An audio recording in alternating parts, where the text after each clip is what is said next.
Grabación, ya estamos. Ok, entonces igual ahí se está viendo mi pantalla.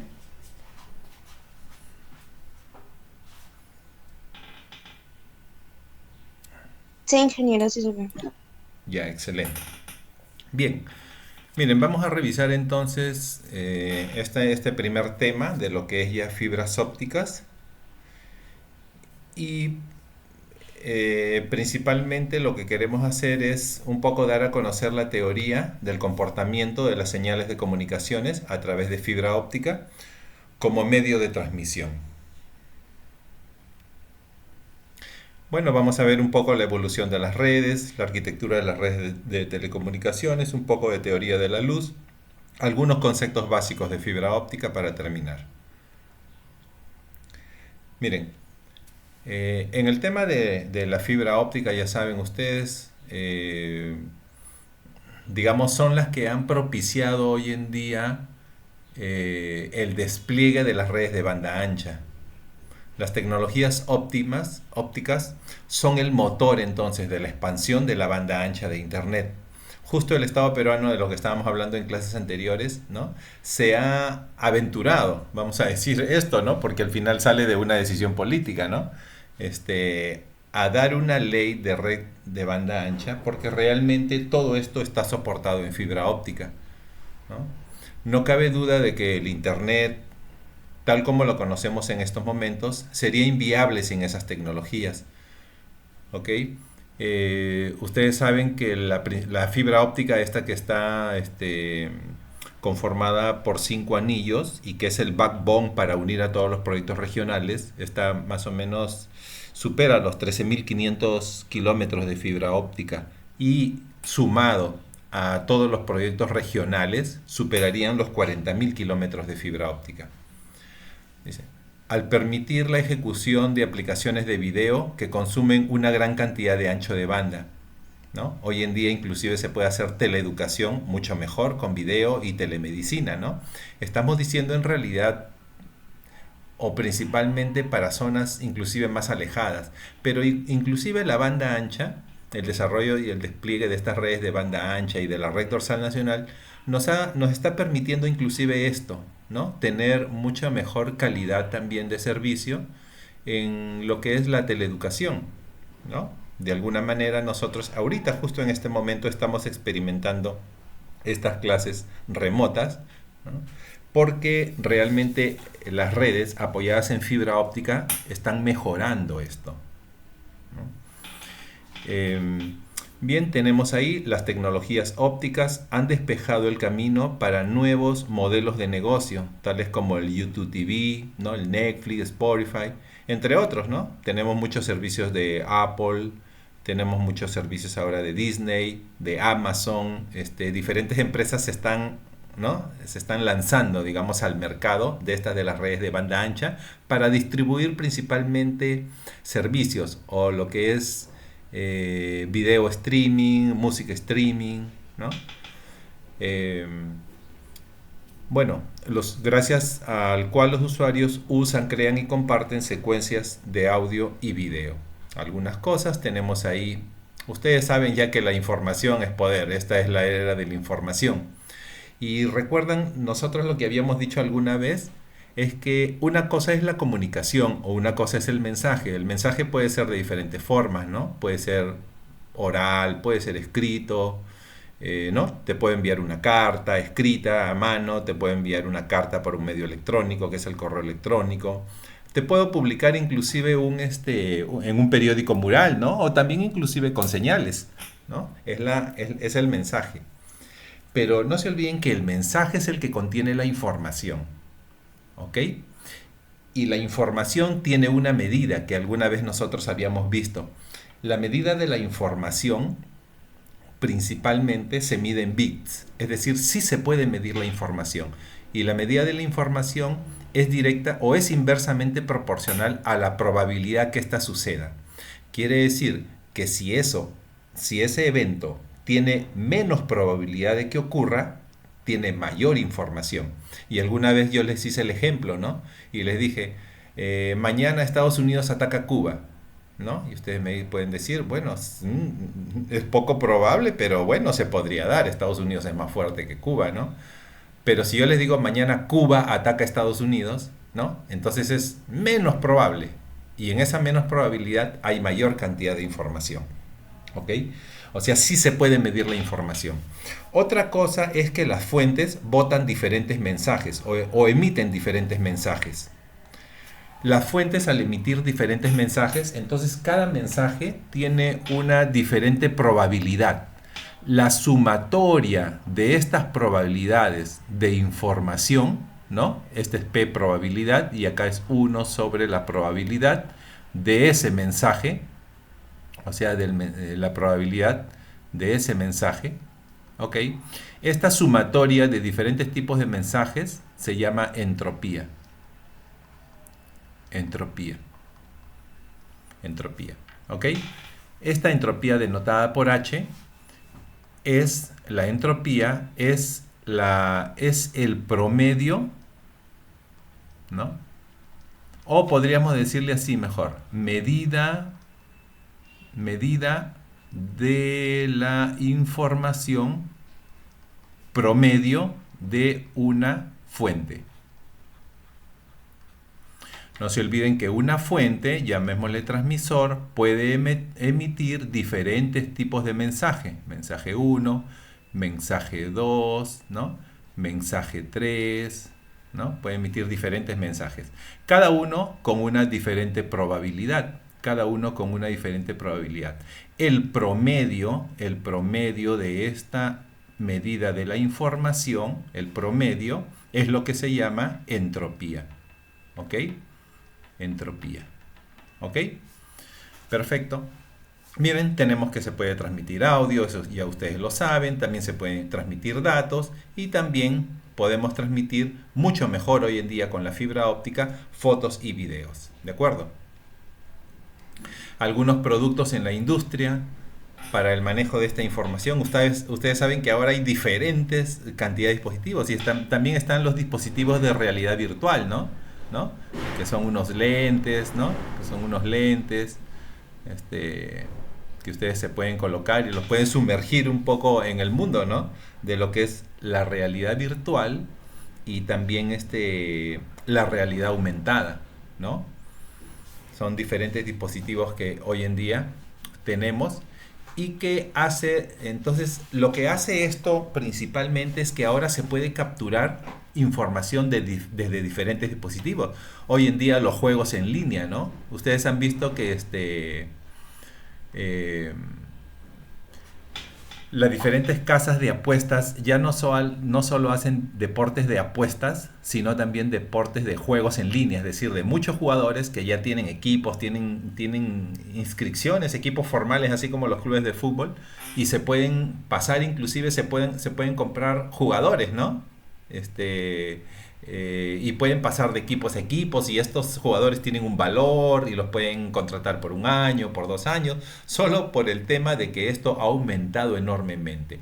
¿Qué es lo que está posibilitando? Justo es esto, la fibra óptica. La fibra óptica, esto es fundamental. ¿De acuerdo? ¿No? Y la fibra óptica, ustedes ya saben que está principalmente distribuida en todo el mundo a través de estas redes submarinas, ¿sí o no? ¿No? A través de las redes submarinas, justo hay un mapa interactivo que ustedes deben haberlo visto, donde se puede determinar todas las redes y es que están en diferentes colores que pertenecen a diferentes empresas, ¿no? Miren cuántos productos hay ahora y todo esto es, ¿no? El avance lógicamente de la tecnología. La transferencia de información se realiza típicamente entre 2 o más ubicaciones, ¿no? O también entre 2 o más personas, es lo que se puede hacer. ¿De acuerdo? Entonces, las redes de telecomunicación lo que nos hacen es facilitar y agilizar la transferencia de información. ¿Ok? Eso es lo que hacen las redes de telecomunicaciones. ¿Ok? Bueno, esta es una diapositiva un poco antigua, ¿no? Porque, bueno, ya muy poco se dan los DVD, recuerdan después que salió el Blu-ray, ¿no? El Blu-ray que tenía pues más de 30 gigas más de 30 gigas de capacidad en un solo disco, ¿no? En un solo CD, ¿ok? Entonces, ha habido mayor necesidad de transmitir cada vez información. ¿Por qué? Porque cada vez se ha almacenado mayor cantidad de información, pero no solo la información ha crecido, sino la calidad de esta ha crecido. Y si la calidad de una información crece, entonces se necesita muchísimo mayor capacidad de almacenamiento, ¿no? Hoy en día, bueno, ustedes tenían los dispositivos USB cada vez con mayor capacidad de almacenamiento, pero ahora estamos migrando hacia la nube, ¿sí o no? ¿No?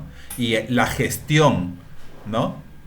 La gestión de esta nube, nosotros lo podemos hacer desde la universidad con las diferentes herramientas que nos propone la universidad, ¿no? Lo que pasa que justo pues los espacios de almacenamiento, bueno, tienen que ir creciendo porque si no también rápidamente se saturan como lo que nos ha sucedido, ¿no? ¿Ok? Esto también es un poquito antiguo, entonces este es como una máquina ya muy antigua del 2010, ¿no? Entonces me permití pues poner también es decir, cómo la tecnología ha avanzado y cómo avanza muy rápidamente. Imagínense que ahora estamos hablando de procesadores Intel de 13ª generación. Aquí, los que empiezan con 13.900 por ejemplo en este caso, más o menos son procesadores de terceava generación o 13ª generación, ¿no? Acá tenemos al microprocesador. Estaba viendo más o menos los precios. Solo este microprocesador está sobre los 3.500 soles. Solo el microprocesador. ¿Ok? Solo este microprocesador. Bueno, principalmente estos tienen que ir soportados en una mainboard, ¿no? Ya que estamos hablando un poquito de esto. Y miren acá, este microprocesador tiene una característica que es LGA 1700. LGA 1700 significa que, por ejemplo, si ustedes voltean el microprocesador, tiene acá una cantidad de pines así. Solo son unos puntitos de contacto. Son puntitos de contacto. Ya no tienen pines como un chip, ¿no? ¿Recuerdan los chips? ¿No? No, creo que este no es un chip, pero bueno, vamos a decir que es un chip, ¿no? Y acá tienen sus patillas, ¿no? Los chips, ¿no? Eh, estos ya no, porque al necesitar gran cantidad de patillas, lo tienen así como en una grilla, ¿no? Se llama como una grilla, ¿no? O grid en inglés, ¿no? Se llaman grid, ¿no? Que es un arreglo, así una matriz, ¿no? Grid. Y estos van sobre los zócalos, pues, de las mainboard, ¿no? Del microprocesador. Y va, ¿no? Hoy en día estamos hablando de LGA, ¿no? LGA es así como LAND, ¿no? LAND, grid, y array es de arreglo, ¿no? LAND. Este arreglo LGA nos permite poner muchísimos puntos de contacto. Son así, puntitos de contacto, ¿no? Antes los microprocesadores venían con pines también, ¿no? Llamado PGA. Por ejemplo, cuando es con pines es un arreglo PGA. Y cuando es después de los pines se pasaron como a unas bolitas, ¿no? Así es, unas pequeñas bolitas metálicas que eran los puntos de contacto. Y lo que se llama VGA, ¿no? Este es como de bolas, ¿no? De bolitas, ¿no? Y esto es como de pines. Y hoy en día es LGA. Hoy en día la mayor cantidad, ¿no? La mayor tipo de dispositivos, digamos, vienen con esto, con LGA. Este procesador Core i9 de 13ª generación, más o menos tiene 1700 puntos de contacto, miren. 1700 puntos de contacto, o sea, realmente es, ¿no? Es por eso que usted tiene que comprar una mainboard. Acá yo he puesto una mainboard que también pueda soportar, aquí está, esos 1700 puntos de contacto, ¿no? Por ejemplo, este es un modelo, ¿cómo se llama este modelo? Tomahawk, que es inspirado pues en estos misiles americanos, ¿no? En estos misiles americanos, el Tomahawk, ¿no? Estos creo que son tierra-tierra, ¿no? En los misiles americanos. Bueno, de hecho podemos decir que en el 2018 pues Estados Unidos eliminó un arsenal de armas químicas con 66 misiles Tomahawk, ¿no? En el 2018, más o menos en Siria, ¿no? Y a partir de eso ha salido esta mainboard, pues, ¿no? El Tomahawk, inspiradas un poco en eso. Entonces soporta los procesadores de 13ª generación. ¿no? Esta mainboard más o menos está algo de 1500 soles, quiere decir que mainboard y procesador entre los dos 5000 soles. Pero ¿cuál es el otro que se va a llevar bastante, ¿no? El VGA, ¿no? La tarjeta de video. La tarjeta de video tiene un microprocesador, es decir, procesa todas sus operaciones, no en el microprocesador central, sino lo procesa en un microprocesador que tiene la misma tarjeta de video que se llama GPU, ¿no? Que se llama GPU. Y depende de la capacidad de procesamiento que principalmente es para la realidad de los juegos, es decir, si vamos a lo que es realidad virtual principalmente, y tenemos tarjetas pues que cuestan bastante caro, ¿no? Bueno, las tarjetas promedio pues están entre 1000 y 2000 dólares, ¿no? Pero también he visto que hay tarjetas pues muy sofisticadas que utilizan para minar Bitcoin que están pues sobre los 4000, 5000 dólares, ¿no? Pero si se trata de armar una buena máquina de escritorio para tenerla en casa, yo creo que se podría optar por algún promedio más o menos de unos 800 dólares, ¿no?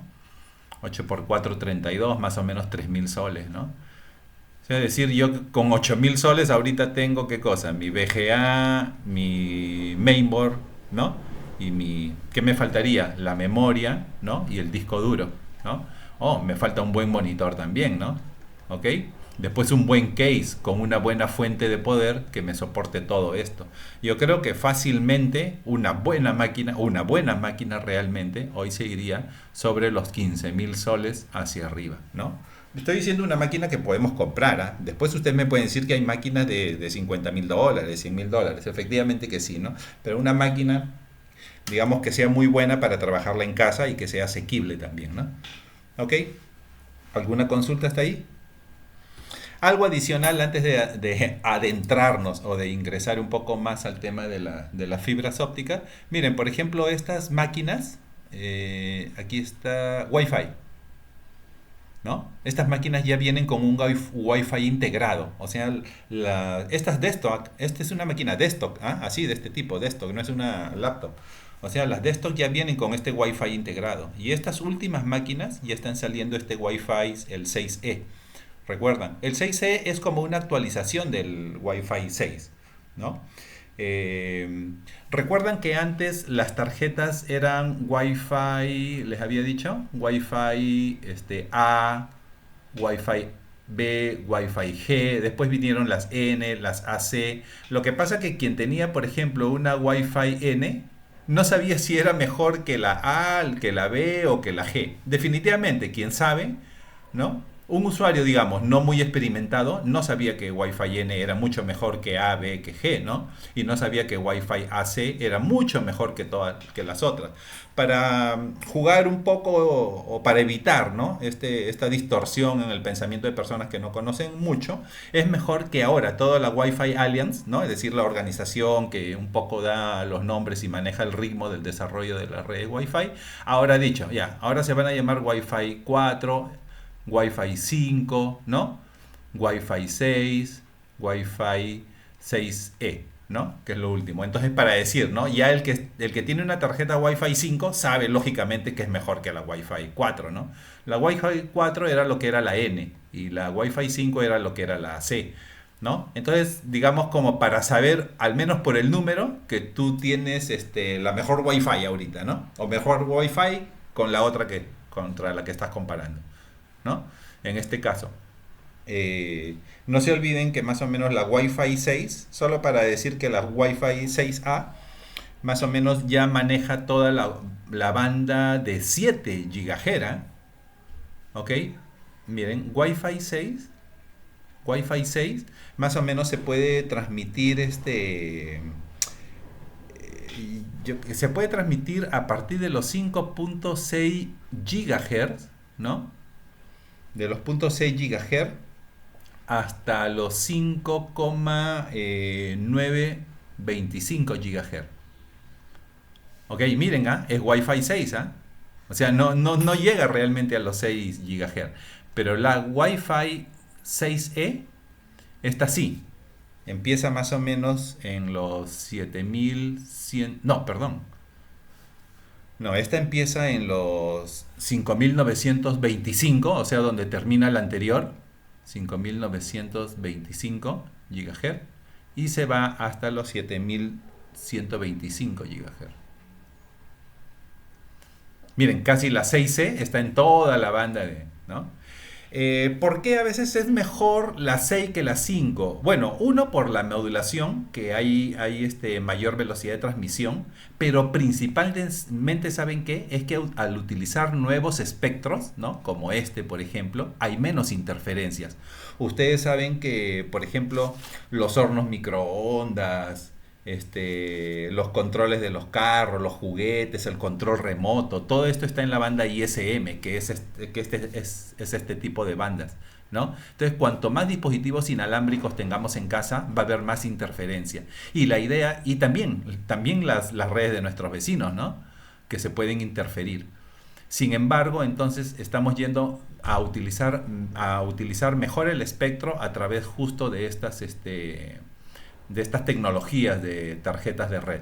La Wi-Fi 6 ahora es muy interesante, ¿no? Que está entre 5.6 y 5.25, pero sin embargo, si ustedes quieren no solo mayor velocidad y menor interferencia, pueden ir a Wi-Fi 6E. Estas máquinas de acá, estas mainboard, ya traen la Wi-Fi 6E. Entonces ustedes pueden estar casi en toda la banda del 6 y pasarse casi hasta la 7, ¿eh?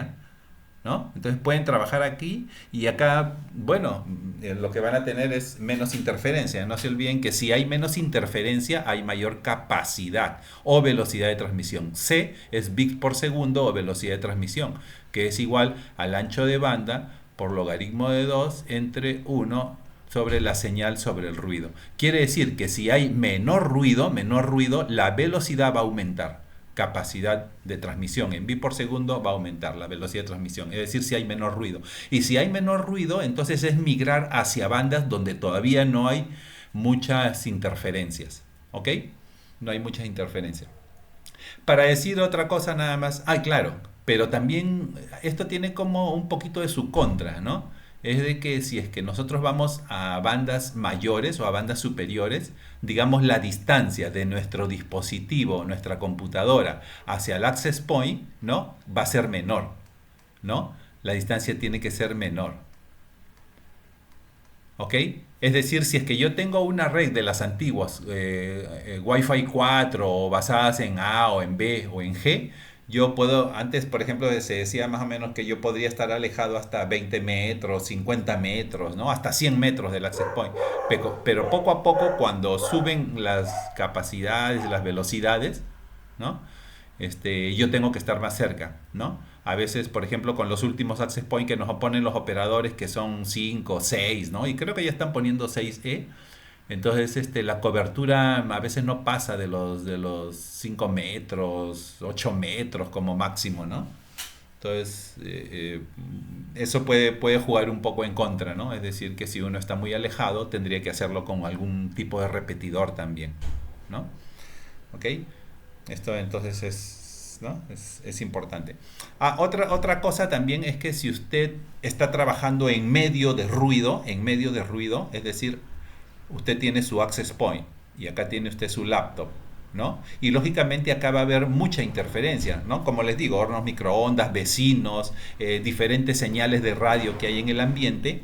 Entonces, la idea es que este access point emita una señal que más o menos es 20 decibelios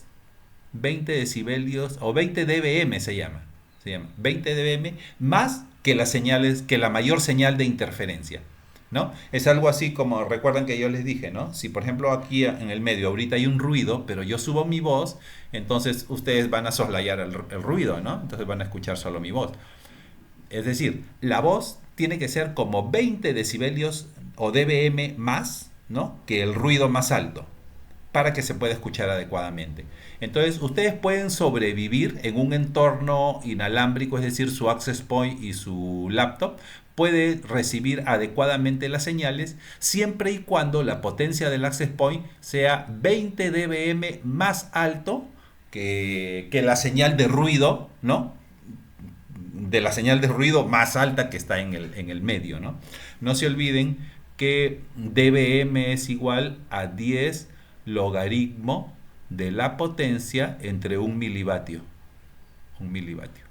Entonces, si ustedes tienen 20 dBm, entonces con esto pueden obtener cuál es la potencia, ¿no? En watts que tiene que enviar el access point, ¿no? Entonces no se olviden, esto es como mínimo, ¿no? Mayor de 20 decibelios. Bueno, lo bueno que las potencias de los access point de Wi-Fi 6E están aproximadamente 35 dBm más que el ruido más alto, ¿no? Es decir, que ya de ahí podemos trabajar muy bien con 6E, ¿no? Muy bien.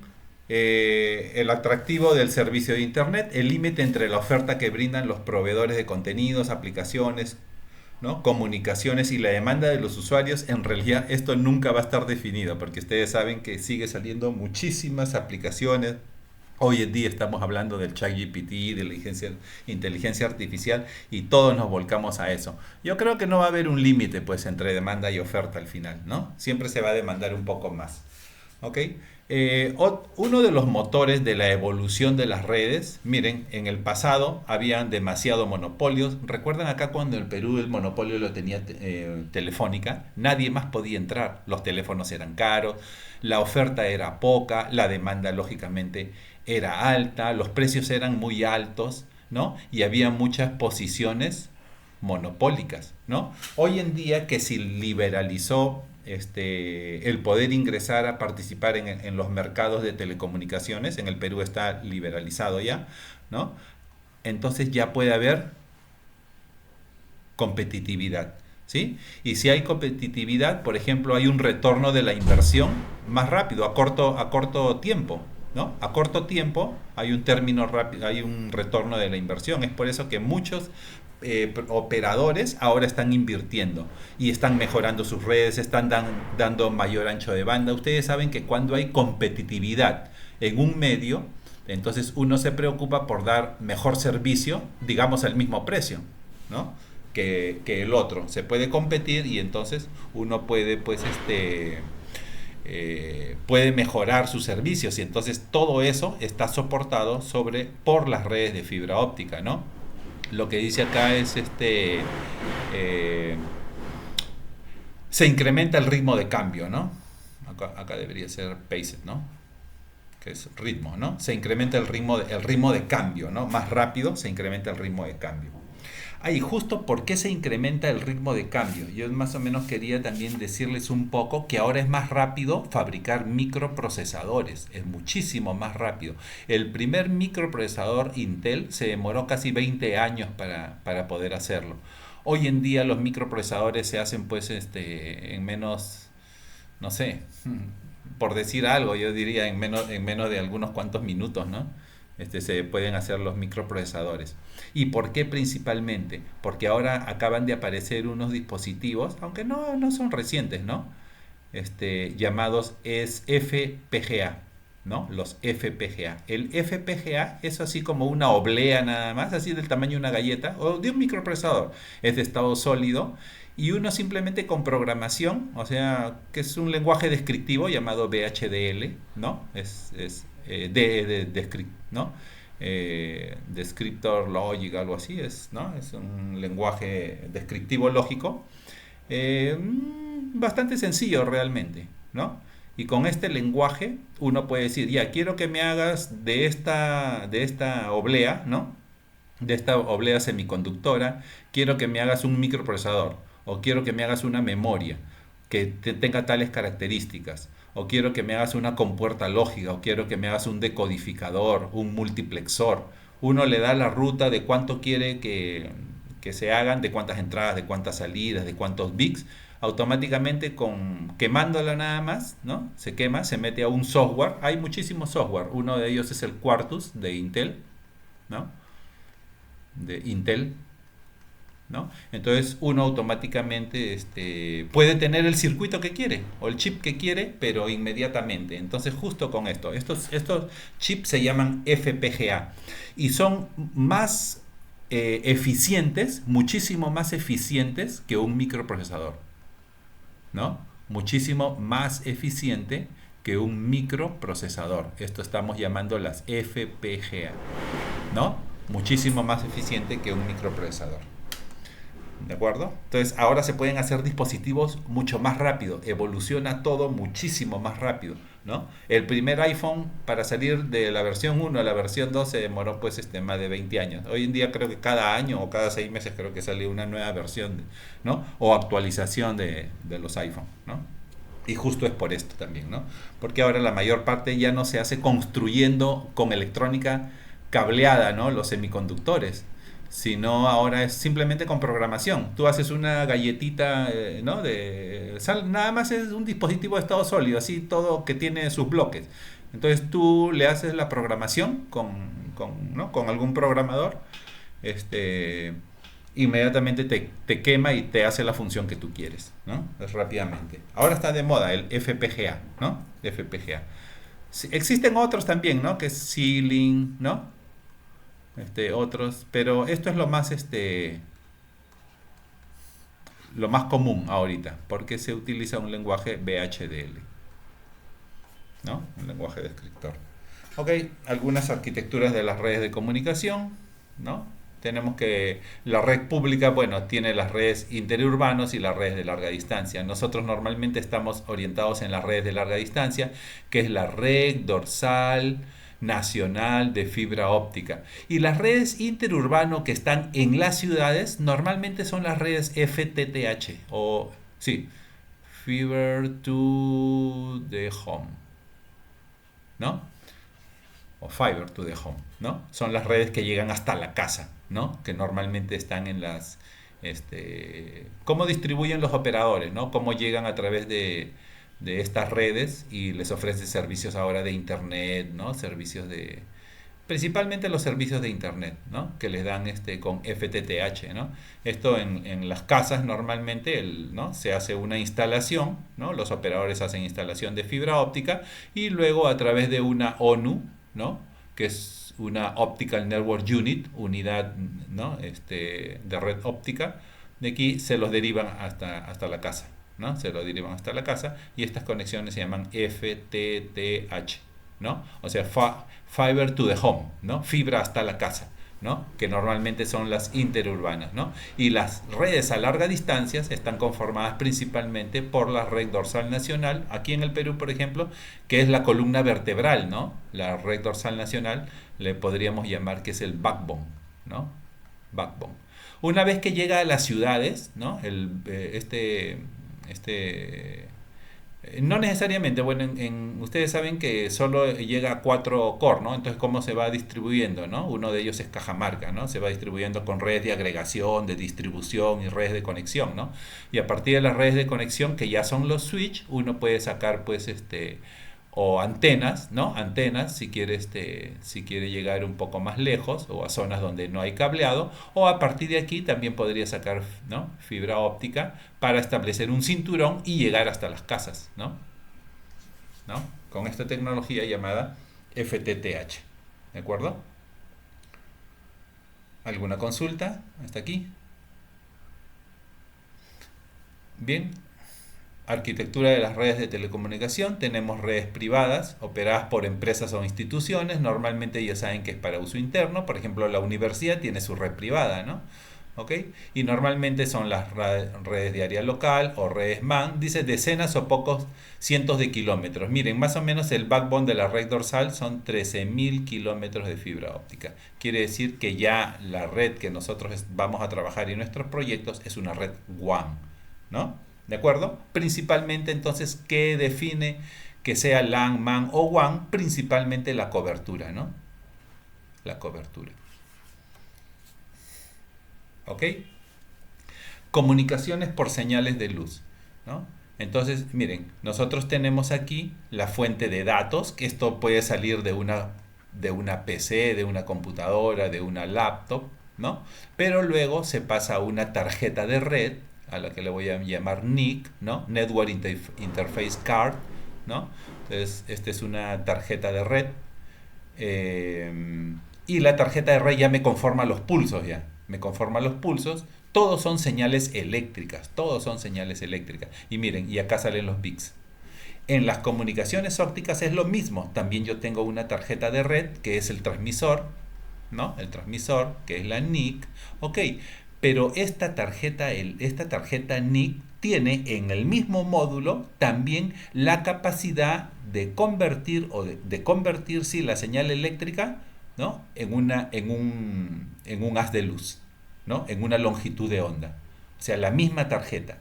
Y lógicamente se acopla ya a una fibra óptica y puede ir por las redes pues, de fibra óptica, ¿no? Definitivamente las redes de comunicaciones eléctricas tienen mucho mayor atenuación, ¿no? Atenuación. Y como tienen mayor atenuación, ustedes han visto que más o menos como máximo el cable UTP, ¿hasta cuánto da? 100 metros, ¿sí o no? ¿Ok? Como máximo da 100 metros. Si le ponen cable coaxial, sino que esto ya poco se utiliza, el cable coaxial da hasta 180 metros, ¿no? Bueno, las fibras ópticas pues pueden llegar, las multimodo principalmente hasta 2 kilómetros y las monomodo pueden llegar mayor a 50 kilómetros, ¿no? Estas son fibras multimodo y estas son las fibras single mode o monomodo, ¿no? Monomodo. Y acá es multimodo, ¿no? ¿Ok? Algo ya de la luz, miren. En el siglo XII dice hay ya un debate entonces sobre la luz, ¿no? Huygens dice que es una onda y Newton dice que son partículas, ¿no? En realidad no había pues en esa época, claro, no había algo que explique, ¿no? Porque acá solo se hablaba de qué cosa, física clásica, ¿no? ¿Ok? Luego la luz exhibe un comportamiento de ambos, o sea que es a la vez ondas y a la vez es partículas, entonces la luz tiene una naturaleza dual, ¿no? Exhibe un comportamiento de onda y un comportamiento de partículas, tiene una naturaleza dual. Pero quien puede explicar todo eso es la física, ¿cómo se llama? Que está dentro del átomo, atómica, pues, ¿no? ¿Ok? O la física de partículas, y hoy en día se llama la física de los cuantos, ¿no? O la física cuántica, ¿no? Que igual, también uno de los avances, digamos, de toda la tecnología, así como el 5G, la realidad virtual, la inteligencia artificial, la automatización y la robótica, también es la computación cuántica, ¿no? Es decir, que se hacen cálculos muy, muy complejos, ¿no? Por ejemplo, cómo simular el inicio del mundo, ¿no? El Big Bang, por ejemplo, ¿no? Aunque inclusive con computación cuántica no se ha podido determinar exactamente el origen del mundo, o sea que es en el preciso instante, solo creo que unos 2000 años después, ¿no? Y eso lo han simulado ¿cómo se llama en el colisionador de hadrones, ¿no? Han hecho la simulación y lo han hecho justo con computación cuántica, donde necesitan pues digamos, mayor velocidad de cálculo que principalmente lo que ofrecen los electrones. Entonces ellos son ya con principios cuánticos, ¿no? Que son para cálculos más complejos. Muy bien. Miren, ahora, la luz como onda, el comportamiento de la luz como onda, ¿no? Tenemos acá. Ustedes saben que la luz se puede refractar, ¿sí o no? Refractar es como un cambio de dirección cuando pasa de un medio a otro medio, ¿no? Por ejemplo, viene así la luz y acá puede refractarse, o sea, cambia de un medio.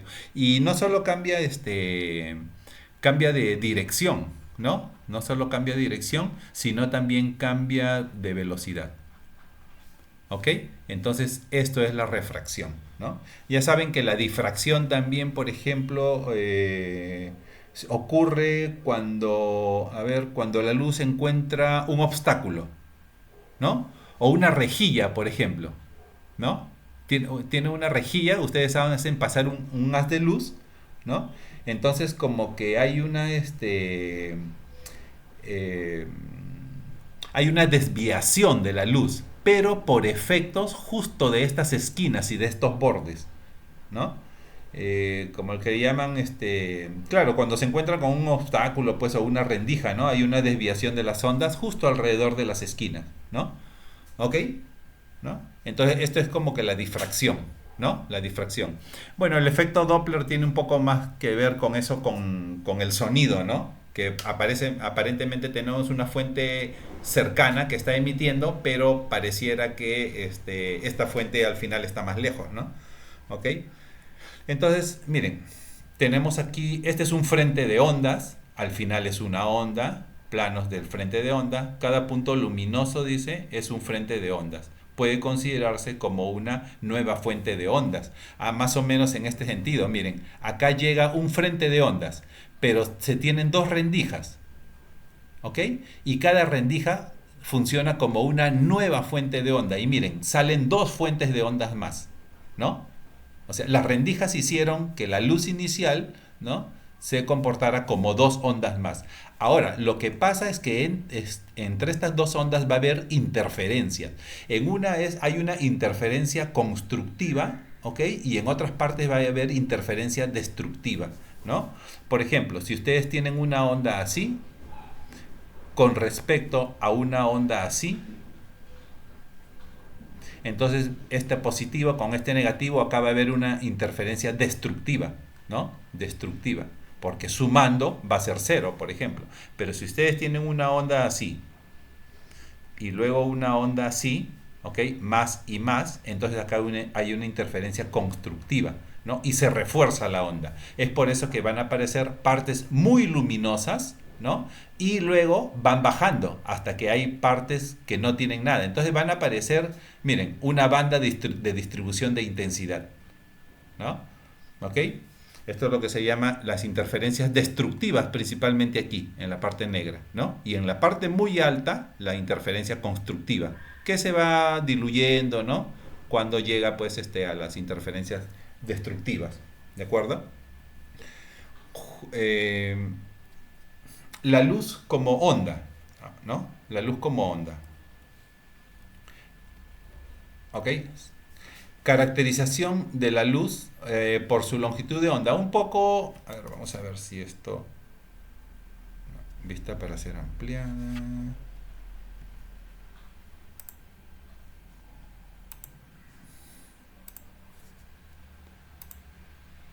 Ahí está, ¿no? Un poquito más grande. ¿Ok? Miren, esto es importante un poco conocer, ¿no? Para ubicarnos.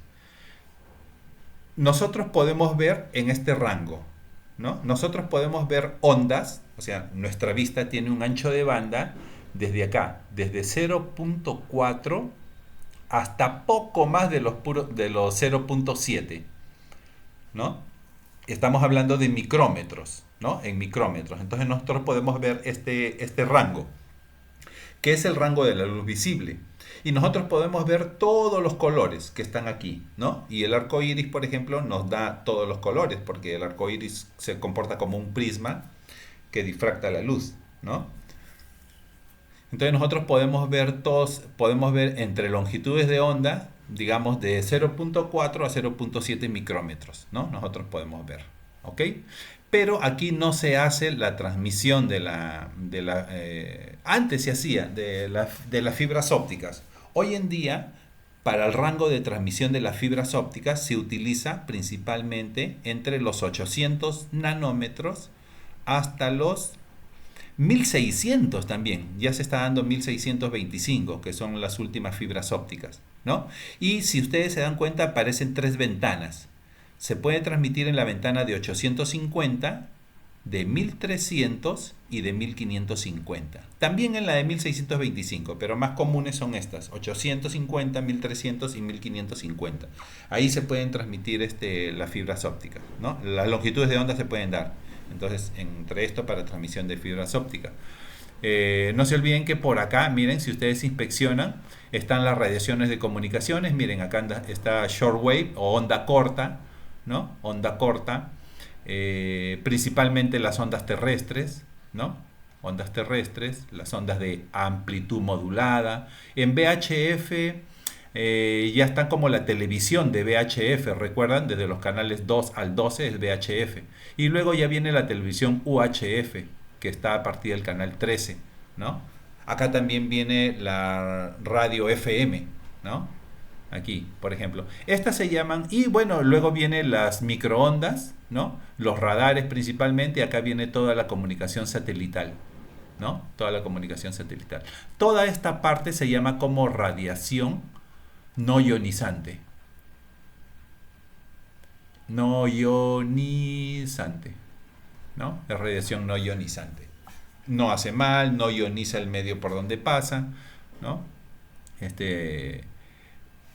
Ionizar es, por ejemplo, acá hay un átomo, acá alrededor de su núcleo, puede haber un electrón, ¿ok? Cuando este electrón, por efecto de un rayo ultravioleta, por ejemplo, es desplazado y es sacado de aquí de su órbita normal, entonces se dice que se ha ionizado, ¿no? El medio, ionizado, ¿no? Se ha ionizado, ¿ok? Pero esto no ocurre con este tipo de radios, ¿no? No hay ionización, no tienen capacidad de ionización, por eso se llaman radiaciones no ionizantes. Ya a partir de los rayos ultravioletas para arriba, las radiaciones sí son ionizantes.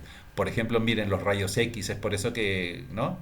Que cuando van a sacar radiografía se protegen muy bien las personas, ¿no? Que hacen la radiografía, y también los recintos donde se hacen estas pruebas normalmente tienen paredes de plomo, ¿no? Y hay que retirarse porque esto ioniza, rompe enlaces y puede afectar, pues, contra la salud, ¿no? ¿Ok? Entonces, nosotros ubicamos principalmente las transmisiones de longitudes de onda entre estos, ¿no? Esto quiere decir que más o menos está también, como está confinado al final, tampoco no hace mucho, ¿no? No son tan energéticos, ¿no? Porque está confinado. No se olviden que para allá aumenta la energía, porque mayor frecuencia aumenta la energía. Estos son rayos muy energéticos, esto E más, ¿no? Le podríamos poner 3 más acá, ¿no? Son rayos muy energéticos hacia acá, ¿no? Y hacia acá va disminuyendo. Como disminuye la frecuencia, va disminuyendo también la energía, ¿no? E menos, menos, menos, ¿no? E menos, menos, E menos, ¿no? O sea, va disminuyendo la energía para acá, ¿no? Y como les digo, o sea, en la radiación infrarroja, ¿no? No se olviden que en la luz visible acá está el rojo y acá está el violeta, ¿no? Luego sigue el ultravioleta y hacia atrás está el infrarrojo, ¿no? Entonces, en la porción, ¿no? O en el espectro de los rayos infrarrojos, aquí es donde se da la transmisión. Miren, ¿no? Justo en 850 nanómetros, 1300 y 1550 nanómetros. ¿De acuerdo?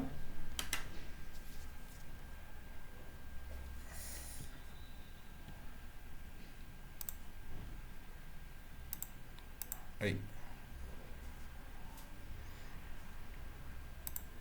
Voy a ampliar y acá retorno.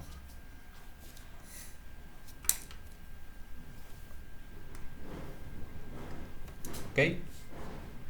Miren, la luz como un tren de partículas. La luz también entonces se comporta como una partícula. Hemos visto su naturaleza de onda, ¿no? Pero también tiene un comportamiento como partículas. Es decir, dice, la intensidad varía por el cambio de la cantidad de partículas. O sea, ¿por qué varía la intensidad de la luz? Por un cambio en la cantidad de partículas. O sea, la luz también se comporta como un tren de partículas.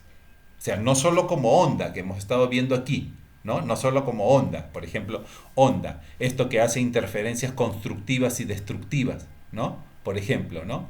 Que esto es el fenómeno de la difracción, pues, ¿no? El fenómeno de la difracción, ¿no? Tiene el fenómeno de la refracción, ¿no? Inclusive los efectos Doppler, el fenómeno del reflejo, ¿no?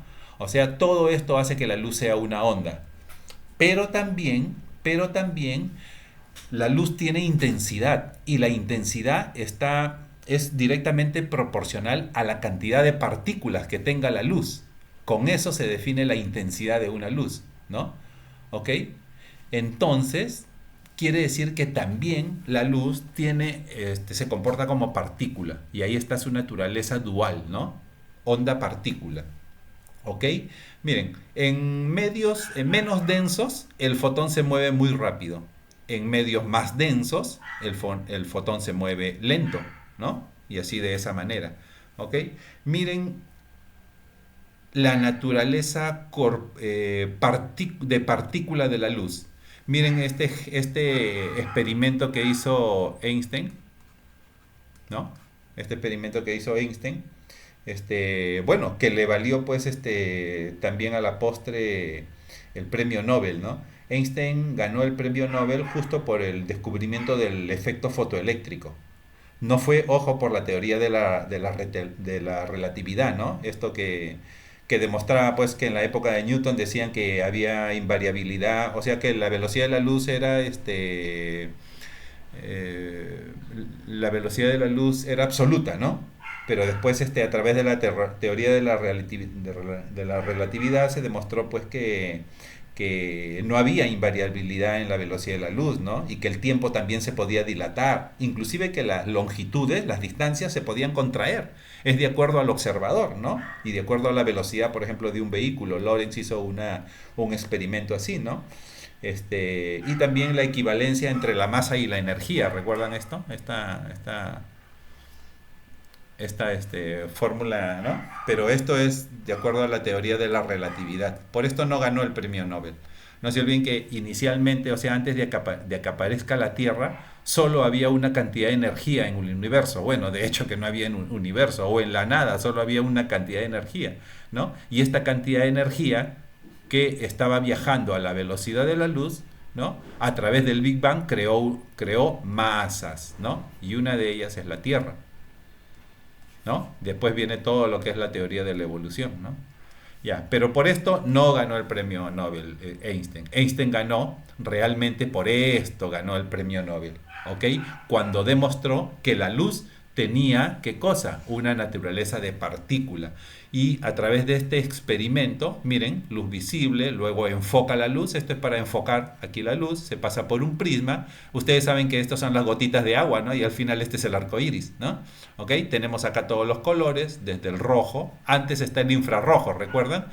Y acá hacemos nosotros las transmisiones por fibra óptica, antes del infrarrojo. ¿Recuerdan? Solo para recordar, 1850, 1300, 1550 y también se puede transmitir en la región de los 1600, ¿no?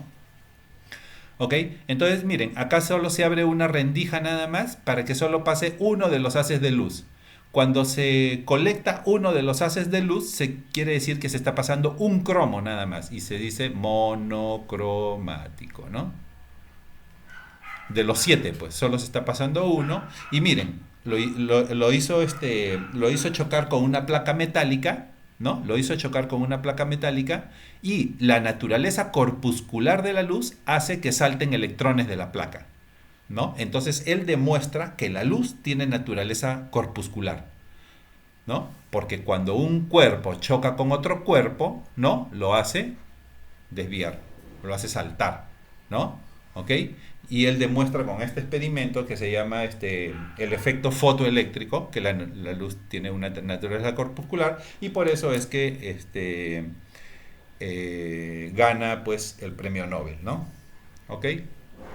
Miren, luego John Tyndall en 1870, esto es mucho antes definitivamente, ¿no? Mucho antes del experimento de Einstein. El de Einstein fue más o menos que, creo que antes de 1910, ¿no? No recuerdo cuándo ganó el premio Nobel, pero fue más o menos 1905 o 7. Ahí lo pueden ubicar. John Tyndall, miren, en 1870 con este experimento, miren, acá hay una cubeta, ¿no? Una cubeta, aquí lógicamente hay un chorro de agua, acá hay una luz, ¿no? Y demuestra que la luz puede ser confinada, miren acá. ¿Ok? ¿No? La luz. Claro, lógicamente que aquí en estos, ¿no? En estos choques, ¿no? En estos choques, la luz puede ser, difractada, ¿no? En estas luz. O refractada en todo caso, ¿no? Porque hay un cambio, como hay cambio de medio, ¿no? Hay cambio de medio de lo que es luz aquí al aire, ¿no? O agua al aire, un cambio de medio, entonces se llamaría el fenómeno de la refracción, ¿no? ¿No? Pero se pierde al final, se pierde energía, ¿no? Aquí, ¿no? Es por eso que a veces cuando se hacen cableados de fibra óptica hay que tener una determinada curvatura, ¿no? Recuerdan que es 40 veces, ¿no? El diámetro del cable de fibra óptica, ¿no? 40 veces el diámetro de la fibra óptica. Tiene que ser como mínimo, ¿no? Porque si no pueden ocurrir estos fenómenos y que la luz, ¿no?, se refracte aquí. Se refracte. ¿Ok? La luz se refracte y se pierda, pues. Se pierda por cambio de medio, ¿no? ¿Ok? Miren, los enlaces de cobre, ¿no?, necesitan cable metálico, repetidor eléctrico. Los enlaces satelitales necesitan, pues, estas, le diríamos, estaciones de radio, ¿no? O en telefonía celular, estaciones base, ¿no? Estaciones bases, EBTS, ¿no? ¿Ok? Y en fibra óptica, si tenemos necesariamente fibra óptica, no se olviden el conversor óptico eléctrico, repetidor eléctrico, si queremos darle mayor potencia o amplificar la energía, se hace normalmente con un repetidor eléctrico, pero hay que ponerlo en eléctrico, ¿no? O sea, hay que cambiarlo a la naturaleza eléctrica. Y nuevamente hay que cambiarlo a óptico y se va un poco más, normalmente. Pero recuerdan que les había dicho que hoy en día ya se puede trabajar con EDFA, ¿no? EDFA es un repetidor o amplificador, ¿no? Amplificador de herbio dopado que puede amplificar haces de luz. Es decir, ya últimamente ya no es necesario hacer la conversión, ¿no? Óptico a eléctrico, amplificar y luego eléctrico a óptico, sino el mismo amplificador EDFA, ¿no?, amplifica el haz de luz sin hacer las conversiones, ¿no? Hoy en día principalmente sí he visto que los dispositivos para amplificar en la red dorsal nacional ya son EDFA ya, ¿no? Son EDFA. ¿Okay? Los últimos estos que están poniendo, ¿no? ¿Ok? ¿Algún comentario? Miren, algunas ventajas de la fibra óptica. Sus pérdidas de transmisión típicas son de 0,2 a 0,5 decibelios por kilómetro. Solo para recordar, acá es potencia 1, acá es potencia 2, ¿no? La atenuación normalmente está dado por esto, 10 logaritmo, ¿recuerdan?, de la potencia que llega entre la potencia que sale. ¿Ok? Esto se llama atenuación. Y esto va a ser una medida normalmente negativa. Las atenuaciones son negativas. Pero si ya se dice pérdida, normalmente esto es menos, ¿no?, 0,2 a menos 0,5. ¿Por qué no se olviden que P2 es menor que P1? Pues porque va a haber atenuación. Si sale una onda muy grande, acá va a llegar una onda muy pequeña. Y si P2 es menor que P1, esto va a ser una cantidad menor que 1. Y un logaritmo menor que 1 es negativo. ¿De acuerdo? ¿No? Es negativo, por eso se llama atenuación. Las atenuaciones típicas normalmente están entre 0,2 a 0,5 decibelios por kilómetro. Yo no voy a decir atenuación es menos 0,2. No, se refiere ya a atenuación. Voy a borrar bueno, por aquí ahí. Oye, ya, me va a demorar, pero... Oye, no. No puede contra mí. Ya, ahí aparecía. Ya. Uy, de nuevo. A ver si le doy escape. Ya, ahí está. No, pero se perdió Vamos a la pluma. Ok. Si yo digo atenuación, solo hablo de atenuación 0,2 decibelios, pues. Porque no voy a decir atenuación menos 0,2, como si estuviera redundando, ¿no? La atenuación definitivamente es una medida negativa, ¿no? ¿Ok? Cuando se dice igual pérdida o atenuación, por eso se habla 0,2 a 0,5. Pero normalmente ustedes ya saben que por esto es una medida negativa. La fibra óptica tiene una baja pérdida, miren, ¿no? Permite mayores distancias entre repetidores y amplificadores. Ya saben que la multimodo 2 kilómetros, la otra mayor de 50 kilómetros, la monomodo, ¿no? Mayor distancia. Por comparación con el par trenzado, con ese cable UTP que utilizamos para redes de área local, se tienen pérdidas, pues, a ver, dice que un cable de cobre tiene pérdidas de 7 decibelios por kilómetro hasta 220 decibelios por kilómetro, claro, entonces por eso que solo me dan hasta 100 metros nada más, ¿no? En el rango de los 64 a 100 MHz. Uy, y si es que es un rango mayor, por ejemplo, la categoría 6A, ¿recuerdan en cuánto transmite? Transmite en 500 MHz, la categoría 6A. Va a tener mayores pérdidas. Por ejemplo, la categoría 8, que es la última que se utiliza en los data centers, ¿no? En los data centers tiene más o menos, transmite en 2 GHz. Por eso que hay... esto, la categoría 8, por ejemplo, se utilizan dentro del recinto de los data centers, ¿no? Donde están ya, por ejemplo, para unir los gabinetes entre ellos, donde no hay distancias más grandes a veces que de 3 metros, 4 metros, 5 metros, ¿no? ¿Ok? Por eso, cuanto mayor, ¿no? Mayor frecuencia, hay mayor atenuación también, ¿no? Entonces, bueno, se dice que el cable de cobre tiene pérdidas de transmisión demasiado altas, ¿no? Y miren las típicas de los cables de fibra óptica, 0.2 a 0.5 por kilómetro, ¿no? Y ya saben ustedes que acá entonces tenemos las tres bandas, ¿no? ¿Por qué se transmite en 800, en 1300, 50, en 1500, ¿no? ¿Por qué se transmite? Porque en las otras partes, miren, aparecen unos radicales de OH, o también llamados, sí, estos radicales, hidróxilos, ¿no? Estos radicales hidróxilos. ¿Qué es lo que pasa? Que estos absorben la transmisión. Se dan cuenta que la atenúan, miren, acá aparece un pico, acá aparece otro pico, atenúan, y esto es atenuación, o sea, la parte vertical es atenuación. Entonces se debe evitar justo transmitir en estos picos. Miren, acá hay un pico muy alto, en 1400 nanómetros, ¿no? De longitud de onda, no se hace transmisión porque hay picos muy altos, ¿no? Hay picos muy altos. Sin embargo, hoy en día también se ha mejorado la construcción de las fibras ópticas para evitar que aparezcan estos picos de agua, y se llaman fibras de cero pico de agua. Y miren miren la parte roja nada más, ¿no? Las líneas punteadas, como que se han eliminado. Y es por eso que ahora en las fibras actuales se puede casi utilizar todo el ancho, toda la longitud de onda. Pero ya los equipos, los transmisores han sido fabricados principalmente en 850, en 1300 y en esta ventana en 1550. Aún se está transmitiendo 850, 1300. He visto que sí hay en 1490 también hay transmisiones de televisión, ¿no? Pero definitivamente van a tener que utilizar estas fibras de cero pico de agua, ¿ya? Más o menos.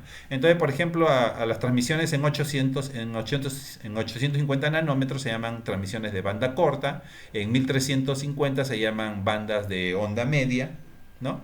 Y en los 1550 bandas de onda larga, ¿no? 850, 1300 y 1300, ¿no? Entonces, transmisión en la primera ventana, transmisión en la segunda ventana, transmisión en la tercera ventana. A veces ustedes se compran un equipo un equipo de óptico, ¿no? Un equipo óptico, y le dicen, ese equipo por si acaso transmite en la tercera ventana. Entonces ustedes ya saben que está transmitiendo en 1500 nanómetros, ¿no? Ese equipo transmite en la primera ventana. Ya transmite en 850 nanómetros. ¿De acuerdo?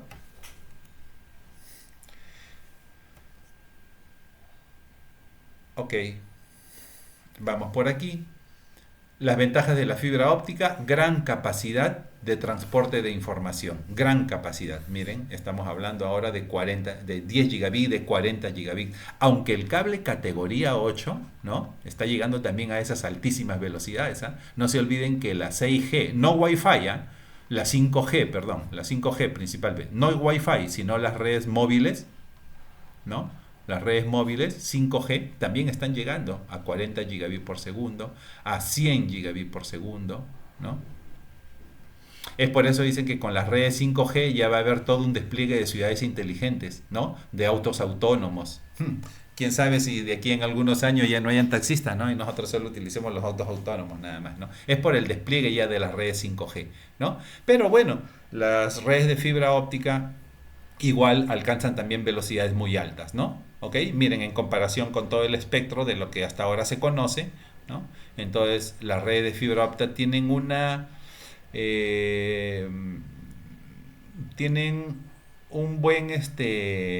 buena, ya vamos a decir capacidad, les iba a decir performance, ¿no? O sea, casi está en la esquina, ¿no? Entre altas tasas de transmisión, ¿no? Y buenas distancias de transmisión. Miren, más allá de los 100 kilómetros inclusive. ¿De acuerdo? También eso depende de la construcción de la fibra óptica, ¿no? Yo le dije monomodo más de 50 kilómetros, pero de repente con buenas fibras ópticas como esta cero pico de agua, miren, esta fibra cero pico de agua se pueden alcanzar sobre los 100 kilómetros, ¿no? De distancia. ¿Ok?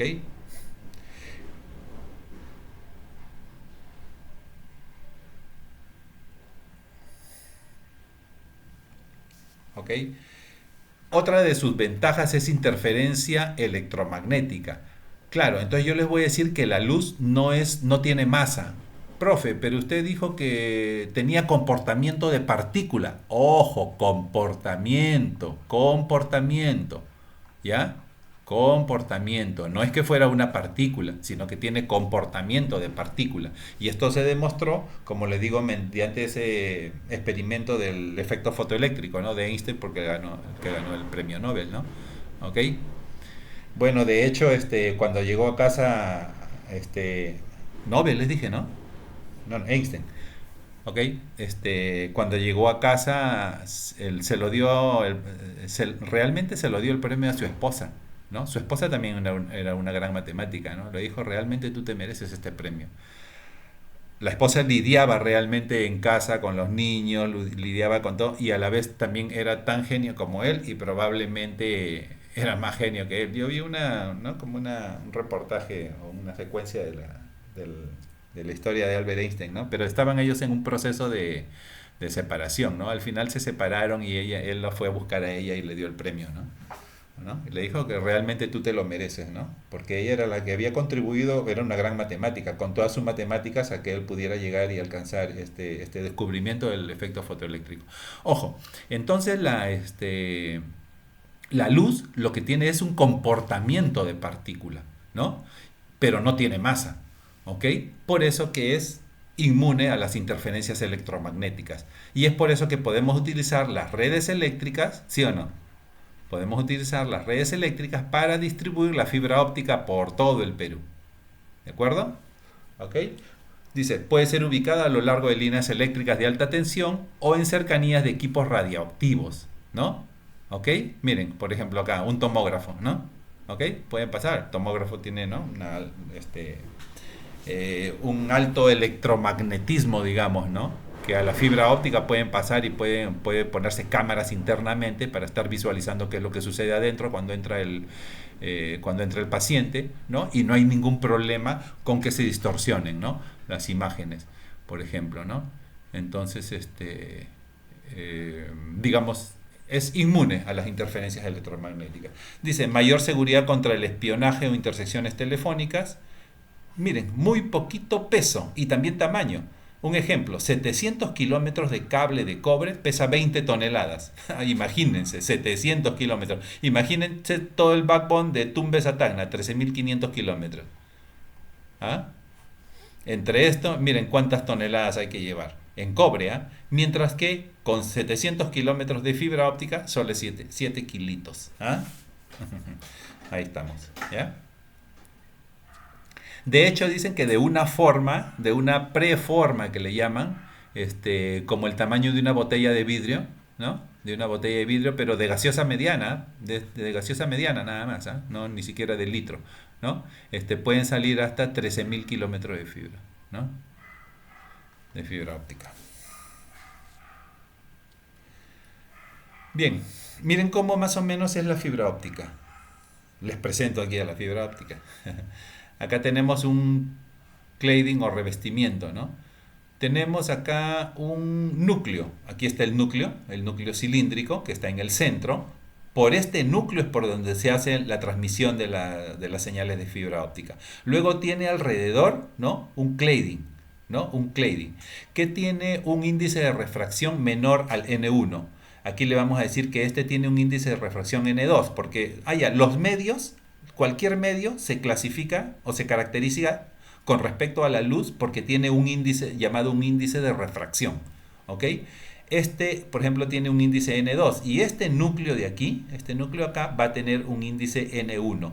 La única manera para que el haz permanezca confinado aquí y no se esparza hacia el medio N2 es que el índice de refracción de la parte del cladding, ¿no? Tiene que ser menor a N1. Esto asegura, ¿no? Bueno, y también el ángulo de reflexión, ¿no? El ángulo de aceptancia. Pero esto, entre otras características, asegura que el rayo quede confinado solo en N1. ¿De acuerdo? Entonces, y también va a tener pues una chaquetita, ¿no? Una chaquetita que protege a la fibra de daños. Pero principalmente son estas dos. El núcleo cilíndrico que está al centro y el cladding. ¿De acuerdo? Más o menos de acuerdo al diámetro de este núcleo, se dice si es una fibra single mode, ¿no? O llamada monomodo, o, ¿no? Multimode, ¿ok? Que es la fibra multimodo. Multi, ¿no? Ambos son de modos, ¿no? O sea, hay varios modos o varios cromos y acá hay un modo nada más. ¿Por qué es un modo? Porque solo deja pasar un solo rayo. En cambio, la multimodo, muchos rayos o muchos modos, ¿no? Más o menos la fibra monomodo está alrededor, podemos decir, 8 a 9 micrómetros de diámetro. Mientras que una fibra multimodo, he trabajado con dos, que una que tiene 50 micrómetros y también he trabajado con una fibra de 62.5 micrómetros. Se dan cuenta que es mucho más ancha la fibra multimodo. Para tener una idea, a ver, de los micrómetros, ¿qué podríamos decir? Ya, que un cabello, ¿no? La sección transversal de un cabello tiene 70 micrómetros, ¿no? Más o menos, ¿no? De un cabello de cabeza, de pelo, ¿no? Y miren en comparación, pues, ¿no? Entonces tenemos esas tres partes. El buffer plástico, ¿no? El buffer plástico, con esto de acá, más o menos alcanza los 125 milímetros, ¿no? Más o menos la fibra óptica. La idea es que alcance esto para que a partir de 125 milímetros ya se pueda agarrar y manipular, ¿no? La fibra óptica. Con esto ya alcanza. Pero normalmente, pues, la fibra es esto, ¿no? Lo que está en el centro, que es el núcleo, ¿ok? Con un índice de refracción de N1 y acá con un índice de refracción de N2. ¿De acuerdo? Bueno, aquí está, esto ya lo habíamos visto, N1, N2 y listo, ¿no? Entonces, miren, cuando cambia así de repente N1 a N2, entonces se dice que los índices de refracción, ya, uno es N1 y el otro es N2. Entonces, como que esto se llama índice escalón o índice por pasos. Y miren, está acá en N1 y cómo pasa el índice, ¿no? N1 y rápidamente, así, en forma vertical, plum, pasa a N2. Pero también hay índice graduado, es decir, como que todo este ancho de N2, ¿no? Como que acá fuera pues N2 sub 1, acá N2 sub 2, acá N2 sub 3, N2 sub 4, ¿no? ¿Ok? Se dan cuenta que el N2 va suavizando, o sea, para que el cambio no sea tan brusco, ¿no? Y cuando el rayo choque aquí en este medio, no salga así disparado, ¿no? Y se ocasione pues la refracción aquí, ¿no?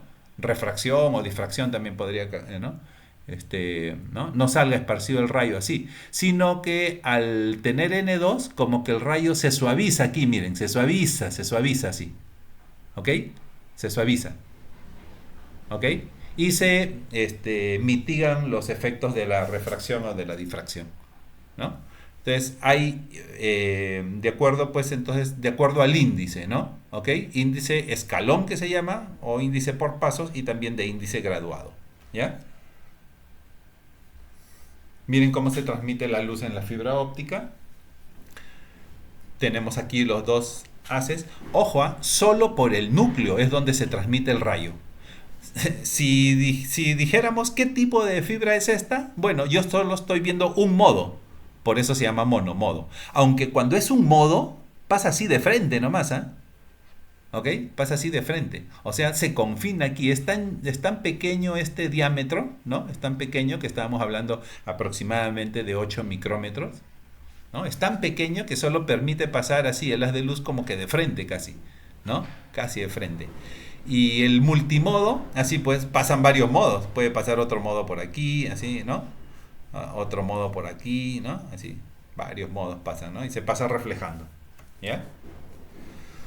Esto ya es conocido, ¿no?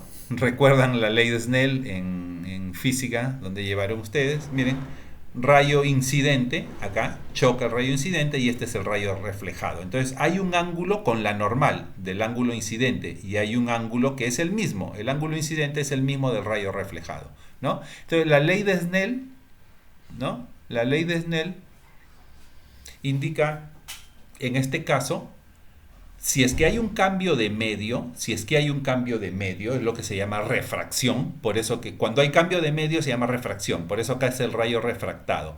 Aparece una porción del rayo, una porción de energía que se refracta, ¿no? Aquí está, que se refracta, y otra porción que se refleja. La que se refracta tiene un ángulo de refracción y la que se refleja tiene un ángulo de reflexión, ¿ok? Si hacemos la ley de Snell con respecto al ángulo de refracción, entonces tenemos que N1, ¿no? El índice de este medio, ¿no? Índice de refracción de este medio, ¿no? Por el ángulo de incidencia, el seno del ángulo de incidencia, es igual al índice del segundo medio, ¿no? Por el seno del ángulo refractado. Todo con respecto a la normal, ¿ah? Todo con respecto a la normal, ¿de acuerdo? Y acá también tenemos al ángulo del rayo reflejado. ¿Todo bien? Esa es la ley de Snell. Ok, miren, si nosotros hacemos el rayo incidente, hacemos que el ángulo crezca con respecto a la normal, hacemos que el rayo crezca para evitar que el rayo se refracte, porque miren, el rayo se va a pegar también como que a este límite, ¿no? O sea, este rayo refractado va a ir pegándose hacia acá, va a ir pegándose hacia acá. La idea es que desaparezca el rayo refractado. Bueno, siempre va a quedar un poquito, ¿no? Por ahí por las imperfecciones del material, ¿no? Siempre va a quedar. Pero la idea es que N2 no transmita, no pase nada por aquí, ¿no? Y se abre tanto el ángulo de incidencia, ¿no? Se abre tanto el ángulo de incidencia para que no se refracte el rayo y todo se refleje. Y eso va a haber un ángulo que se llama el ángulo crítico. El ángulo crítico. A partir del ángulo crítico, que de repente el ángulo crítico puede estar acá, este es el ángulo crítico, ¿no? Ya, entre el ángulo crítico, ¿no? ¿Ok? Y este medio, o sea, antes de que alcance este medio, se puede llamar el ángulo de incidencia. Es decir, que el ángulo de incidencia tiene que ser mayor que el ángulo crítico. El ángulo crítico es el ángulo en el cual ya no hay rayo refractado, ¿no? Entonces dice, virtualmente ya no se transmite aquí. Pero entonces, ¿cuál es el ángulo de incidencia normalmente del haz de luz que tiene que entrar a la fibra óptica? Tiene que ser mayor que el ángulo crítico, ¿ok? Dice, para cuando el ángulo de incidencia es mayor que el ángulo crítico, el rayo es totalmente reflejado. O sea, sí, es un rango, ¿no? Es un rango, el ángulo crítico, y puede entrar ahí, ¿ok? ¿De acuerdo? ¿Todo bien hasta ahí? O sea, el ángulo crítico es un límite, ¿eh? Es un límite donde ya el rayo empieza solo a reflejarse y no se refracta. A partir de ese ángulo, ya todo lo que esté ahí en ese ángulo de incidencia, es decir, el ángulo de incidencia tiene que ser mayor del ángulo crítico, ¿no? Entonces ya todos los rayos se van a reflejar, ¿ok? Pero antes no, pues, ¿no? Antes no, antes iba a haber refracción. Pero si el ángulo de incidencia sigue abriéndose, sigue haciéndose más grande, va a llegar un momento en que va a alcanzar al ángulo crítico. El ángulo crítico es cuando ya no hay rayo refractado. Y a partir de ahí, si se sigue abriendo el ángulo de incidencia, ¿no? Entonces toda esa parte se va a utilizar para que sea rayo reflejado. Entonces el rayo de incidencia siempre tiene que ser mayor que el ángulo crítico para que todo el rayo se refleje y no haya refracción. ¿De acuerdo?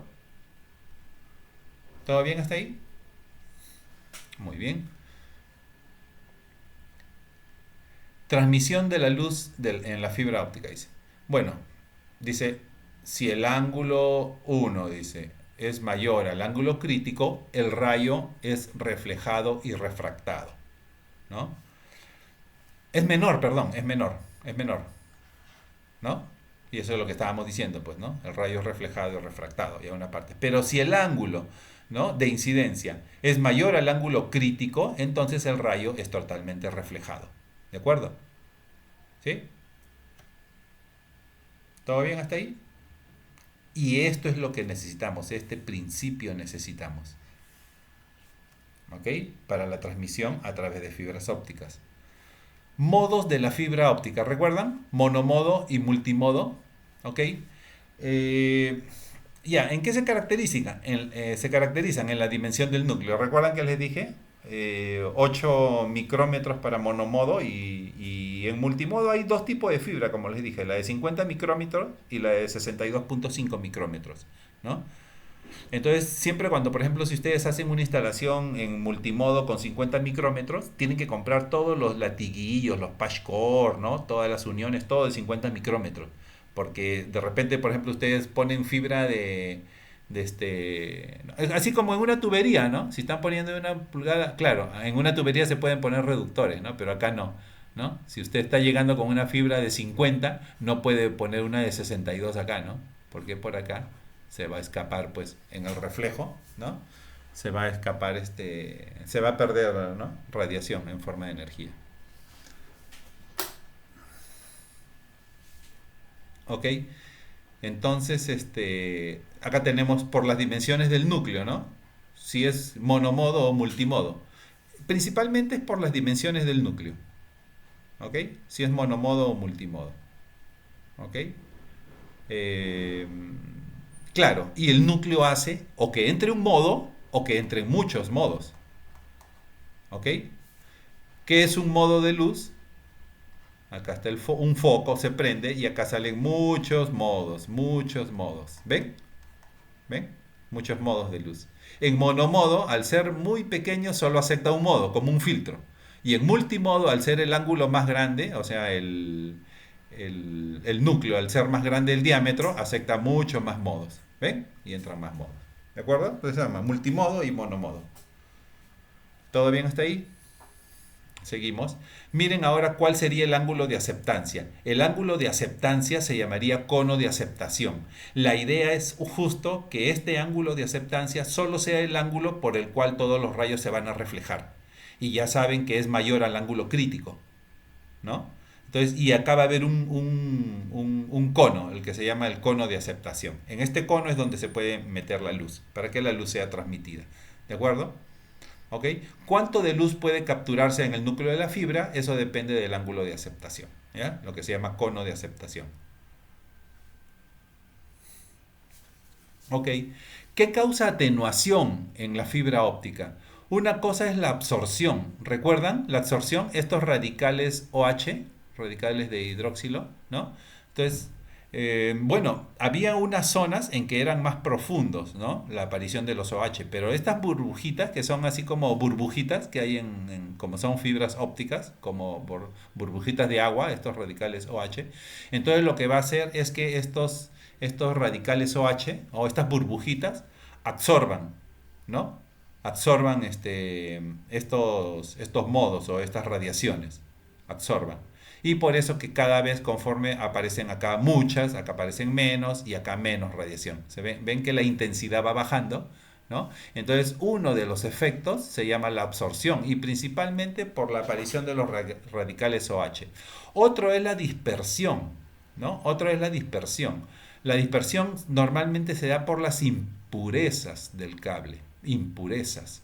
Es por eso que también siempre hay que estar limpiando. Por ejemplo, si uno agarra ya el núcleo ¿no? A veces tiene un poco de suciedad o grasa. Normalmente siempre, cada cierto tiempo, hay que estar haciendo un mantenimiento de todos los sistemas ópticos. Y principalmente, viene un kit así, ¿no? Es un kit con alcohol isopropílico, ¿no? Con sus hisopos, sus pañitos, todo, ¿no? Para dar mantenimiento a todo lo que es las terminaciones de los patch cord, de las fibras ópticas, de los equipos ópticos, de los transmisores, de las tarjetas, ¿no? ¿Ok? Para evitar las impurezas. Impurezas normalmente hacen que haya dispersión. OH hace que haya absorción, ¿de acuerdo? Y miren, la flexión, ¿no? Ya, yo estoy conservando el ángulo crítico, ¿no? Mi ángulo de incidencia con mi cono de aceptación ya está guardando los requisitos que pide el ángulo crítico, ¿no? Que es mayor al ángulo crítico. Pero ¿qué pasa con las curvaturas a veces, ¿no? ¿Ok? Estas flexiones pueden aparecer refracciones aquí. No es bueno que haya refracciones, ¿de acuerdo? Las flexiones. Por eso se dice que tiene que tener, ¿no? Así muy suavizado, que sea mayor a 40 veces el diámetro de la fibra óptica, ¿no? Para minimizar los efectos de las refracciones, ¿no? ¿Ok? O lo que se llama flexión, ¿no? ¿De acuerdo? Miren, atenuación en la fibra óptica. Atenuación, sale una potencia y llega a una potencia menor, ¿no? Entonces hay atenuación. Y esto es respecto a la distancia, ¿eh? Respecto a la distancia, miren, potencia de salida es igual a la potencia entrada por el número E a la alfa por la longitud de la fibra que se está midiendo. Y esta alfa se llama coeficiente de atenuación de la fibra óptica. Esta fórmula se las he pasado, igual, de acuerdo a este PDF ustedes lo tienen también, ¿ok? Y aquí uno puede calcular cuál es la atenuación de la fibra óptica. Esta es la fórmula de Beer-Lambert, ¿ok? Esta es la formación, ¿sí? Y esto me da en decibelios por kilómetros cuadrados. Por ejemplo, miren, hay unos medidores de potencia. De hecho, yo tengo un medidor de potencia y yo puedo, por ejemplo, si yo compro una bobina de fibra óptica, ¿no? Agarro los dos extremos, ¿no? Agarro los dos extremos y mido la potencia aquí, mido la potencia acá y también mido la potencia acá. Aunque acá puede ser potencia de incidencia, aunque no, bueno, no está instalado, ¿no? Entonces no sé cuál, ya. Le voy a poner potencia 1 y acá potencia 2. Mido las dos potencias, yo relaciono, a uno le puedo llamar potencia de entrada y al otro potencia de salida, ¿no? Y yo puedo medir las potencias, ¿no? Puedo medir las potencias, miren, puedo medir las potencias. ¿Ok? Este coeficiente de atenuación, ¿no? Ya viene establecido, o sea, es una característica que viene en el manual o en las características del cable cuando usted lo compra. Y con eso yo puedo determinar cuánta longitud tiene esa bobina. Lo que pasa es que a veces se hacen instalaciones, las bobinas vienen muy grandes, ¿no? Son unos carretes enormes. Y uno está sacando cable. Normalmente hay que apuntar, ¿no? Pero si uno pierde la cuenta, lo que puede hacer es, ¿no? Medir las dos potencias y con este coeficiente de atenuación uno puede sacar automáticamente la cantidad de bobina que hay en la fibra, ¿no? ¿Por qué es bueno saber qué cantidad de bobina hay en la fibra? Porque si ustedes saben que yo les he dicho que más o menos hay entre 0,2 decibelios por kilómetro, ¿no? La atenuación, ¿no? Entre 0,2, sí, entre 0,2 a 0,8. Lo que pasa que hay, por ejemplo, ya, esta es una cámara de videovigilancia, ¿no? Es una cámara de videovigilancia. Esta cámara para ser excitada necesita unos 2 dBm para ser excitada, ¿no? Entonces desde acá, desde el transmisor, yo le puedo mandar, pero he tenido tantos cortes aquí que estoy haciendo fusiones. No se olviden que una fusión mete atenuación, ¿no? Y la misma fibra, ustedes ya saben que tiene también una determinada atenuación. Entonces yo tengo que sumar la atenuación de la longitud de la fibra más la atenuación por las fusiones. O si es que he puesto un splitter, ¿no? Splitter es un derivador, así como un triple, ¿no? Como un triple donde saco varias conexiones, ¿no? Es decir, porque de repente quiero una derivación para otra cámara, ¿no? ¿Ok? Splitter. Entonces, todo esto me va metiendo atenuación, más la atenuación de los decibelios por kilómetro de acuerdo a la longitud. Entonces, de repente yo no llego a los 2 decibelios, ¿no? No llego a los 2 decibelios. Y entonces yo tengo que saber qué longitud de fibra voy a poner, o si es que me falta un tramo, voy a saber qué longitud de fibra me falta poner. Porque si esa fibra me provoca una atenuación mayor a lo que falta y voy a tener que hacer de repente una fusión acá con otro tramo de fibra, ya me va a meter más atenuación que no voy a alcanzar los 2 decibelios.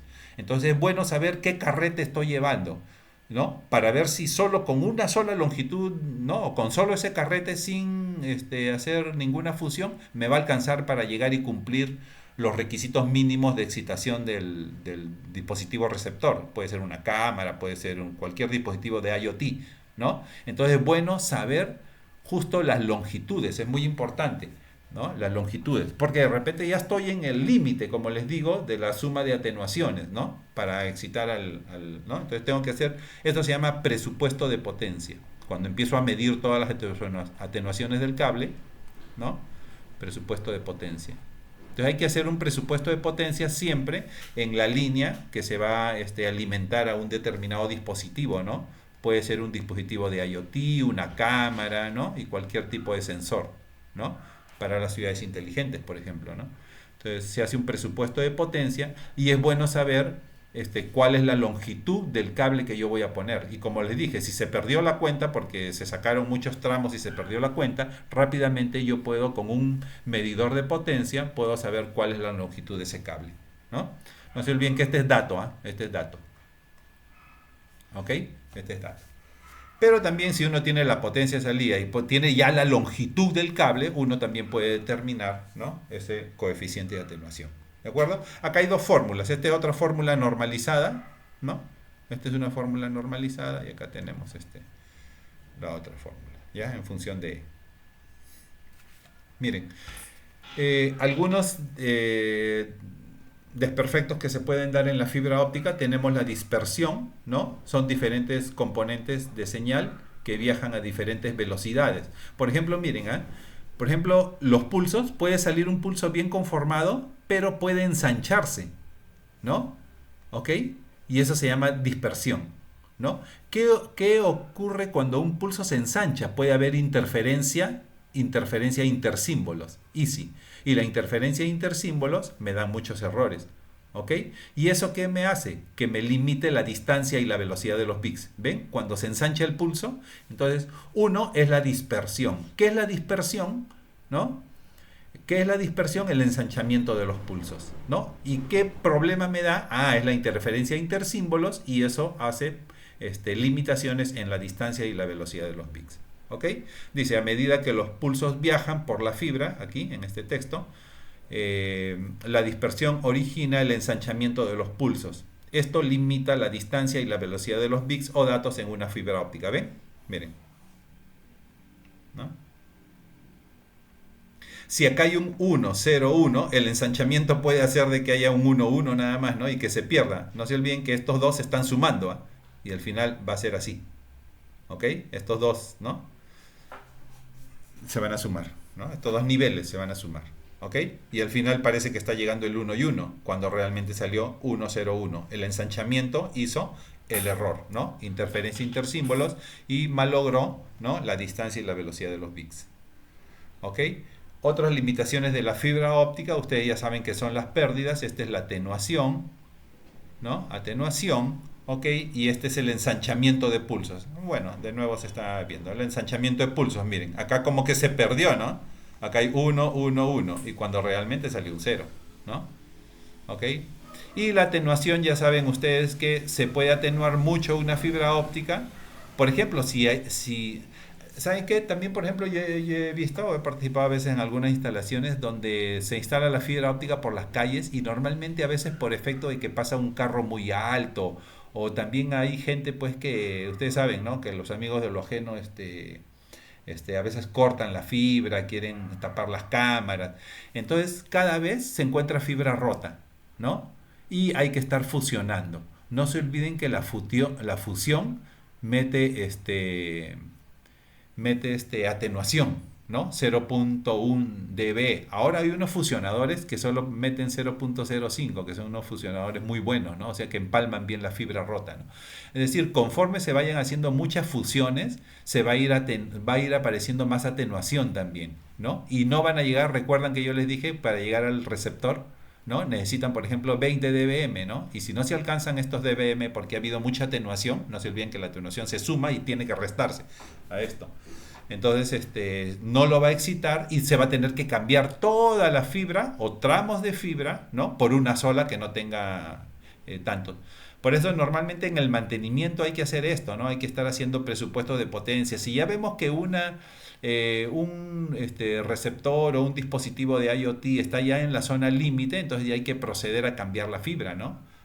Si es que de repente también se puede hacer una buena limpieza, ¿no?, del núcleo de la fibra, de repente eso un poco ayuda, ¿no? Pero si no, ya hay que cambiar tramos de fibra y evitar que aparezcan muchas fusiones, ¿de acuerdo? Eso da la atenuación. Hay pérdidas por atenuación y entonces hay pérdidas por ensanchamiento. No se olviden, las pérdidas por atenuación principalmente está con respecto a los radicales OH, ¿recuerdan? ¿Sí? A las imperfecciones o impurezas de la fibra, ¿no?, y a la flexión normalmente, ¿no? ¿Ok? Y esto es lo que ocurre también con el ensanchamiento de los pulsos, ¿no? ¿no? Ocurre, ¿no? Se llama el efecto del ensanchamiento de los pulsos. Es por eso que una fibra pues no puede ser infinita, ¿no? Siempre tiene, ¿no? Un multimodo, como hay muchos modos, entre ellos también ¿no? Llega a menos, ¿no? Y la monomodo hay solo un modo, pero ahí está el efecto monocromático, ¿no? Del ensanchamiento de los pulsos. ¿Ok? Limitaciones de la fibra óptica. Principalmente, bueno, no es tanto limitaciones, esto es como un cuadro, ¿no? De qué tan interesante. Miren, este es un régimen muy factible. Cuando uno tiene una distancia adecuada, ¿no? Y quiere una velocidad de VIX adecuada, ¿no? Pero ya, bueno, si uno pues tiene una distancia, no se olvide, tiene una distancia pequeña, ¿no? Tiene una distancia pequeña, acá ya empiezan a ver los costos, ¿no? O si es que utilizo, pues, mejor cable coaxial, ¿no?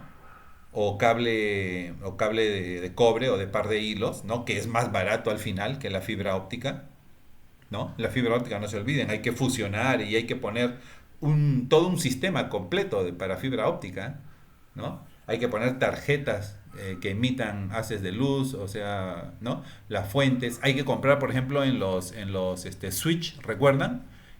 Hay unas entradas aquí, unas cavidades para comprar los SFP, ¿no? Los dispositivos de haces de luz en los switch, ¿no? Cada de estos dispositivos, pues, o estos puertos, su valor es bastante alto, está entre 800 a $1,500, ¿no? Cada puertito, ¿no? ¿Ok? Entonces hay que ver exactamente, ¿no? Si por la distancia o la velocidad de los bits no requiero yo de fibra óptica, pero si yo tengo una adecuada distancia, ¿no? Y necesito una buena velocidad de bits, ¿no? Probablemente yo entre en un régimen factible ya, ¿no? Pero no se olviden, si la distancia es demasiada, ya puedo entrar a los temas de atenuación, demasiada atenuación. Y si hay mucha atenuación, no se olviden que tienen que comprar esos amplificadores EDFA, que ahora cuestan muy caros, ¿no? Entonces usted tiene que hacer exactamente un sistema de costo-beneficio, por eso tiene que haber una planificación adecuada cuando uno hace redes de fibra óptica, ¿no? Principalmente, a ver si es que realmente se necesitan, si es que los beneficios son mayores, ¿no? Definitivamente, que tener una fibra de cobre, ¿no? O perdón, un cable de cobre, ¿no? Y acá están los límites de la dispersión, ¿no? Y acá es cuando la dispersión y las pérdidas son ilimitadas, acá ni hablar, pues, ¿no? No se puede, demasiada, ¿no? Es cuando uno le aplica demasiada longitud a la fibra óptica y uno quiere demasiada velocidad de bits, entra ya una parte en que se satura ¿no? La fibra óptica y empiezan a dispersión y pérdidas ilimitadas. No se olviden, las pérdidas ilimitadas están dadas con la atenuación y el límite de dispersión está dado principalmente con el ensanchamiento de los pulsos, ¿no? ¿Ok? Y bien, miren, el rol de las fibras ópticas en las telecomunicaciones, en la era de la información, ustedes ya saben, no tengo que decirles, es absolutamente fundamental. El medio de transmisión de la fibra óptica, ¿no? Ya saben, es la luz, ¿no? La luz es su naturaleza, tiene mecanismos y limitaciones, ya saben cuáles son las limitaciones, y definitivamente en distancia tiene ventajas sobre otros medios. ¿De acuerdo? Algo adicional, no sé, tenemos algunos minutos.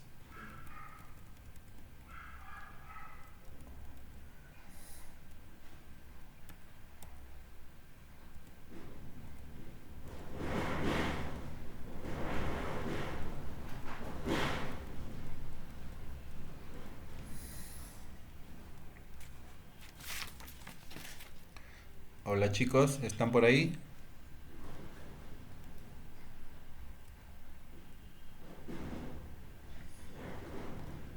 Sí, profesor. Hola, ya, qué bien, qué bien. Muy bien, buenas tardes. Pero creo que tenía un videíto, pero no sé si... Hay un videíto ya como para irnos. ¿Ok? Igual vamos a seguir con una clase más de fibra óptica, una o dos, ¿no? Y ya pasamos a redes inalámbricas.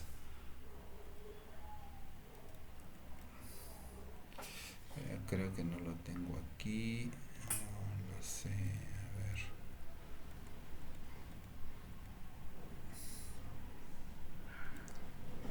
Empleada, a ver, no hay ningún enlace acá. Esta es vista para ser ampliada, es un videíto.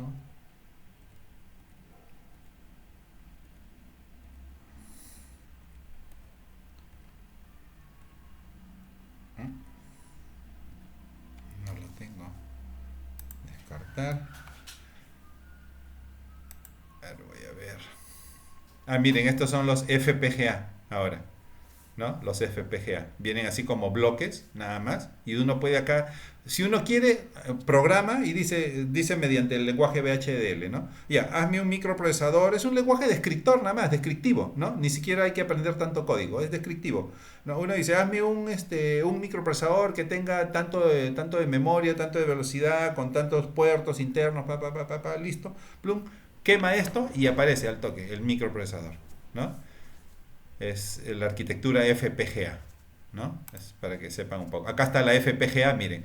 Acá está el microprocesador. Lo que pasa es que el microprocesador sí es de uso general porque uno programa, ¿sí o no? Uno hace un programa y el microprocesador lo opera. Uno puede hacer un programa de base de datos. Ustedes que conocen mucha programación, entonces pueden hacer diferentes programas y el microprocesador lo opera. Es por eso se dice que un microprocesador es muy flexible, pero no es eficiente en términos principalmente de disipación de energía y en velocidad. No es eficiente un microprocesador. El GPU que se utiliza normalmente para las tarjetas de video, para minar Bitcoin, ¿no? Es, digamos, más eficiente en realidad que el microprocesador. Es por eso que no se utiliza la potencia del microprocesador en las tarjetas de video, sino que en la tarjeta de video se pone un GPU, ¿no? Que es mucho más eficiente que el microprocesador. Por eso que cuestan muy alto las tarjetas de video. Es decir, se llama un pequeño microprocesador, pero llamado un GPU, ¿no? Que es muy flexible, está hecho con una mejor tecnología de nanómetros o de obleas de semiconductoras con respecto al microprocesador. Luego vienen los FPGA. Bien, si no es muy flexible, pero como que el FPGA está en el centro, ¿ah?, de la flexibilidad y de la eficiencia, ¿no? Y después ya vienen los ASIC. Los ASIC son exclusivamente microprocesadores diseñados para efectuar una única función, ¿no? Son muy rapidísimos, o sea, tienen una alta eficiencia, pero no son flexibles, porque ya fueron diseñados para hacer algo, ¿no? En cambio, el FPGA es lo mejor ahorita, es decir, entre flexibilidad y eficiencia, ¿no? Y esto es, como le digo, el último grito de la moda, ¿no? ¿Ok? El FPGA. Aquí está. Este es un chip, miren, un FPGA de Altera, ¿no? La marca Altera. Son dispositivos semiconductores diseñados, elaborados utilizando un lenguaje de descripción de hardware, cuentan con bloques lógicos configurables, los cuales se interconectan para poder implementar los circuitos digitales, cualquier circuito digital que usted desee, ¿ya? Voy a ver si por aquí, a ver, vamos a ver, acá sí tengo el YouTube.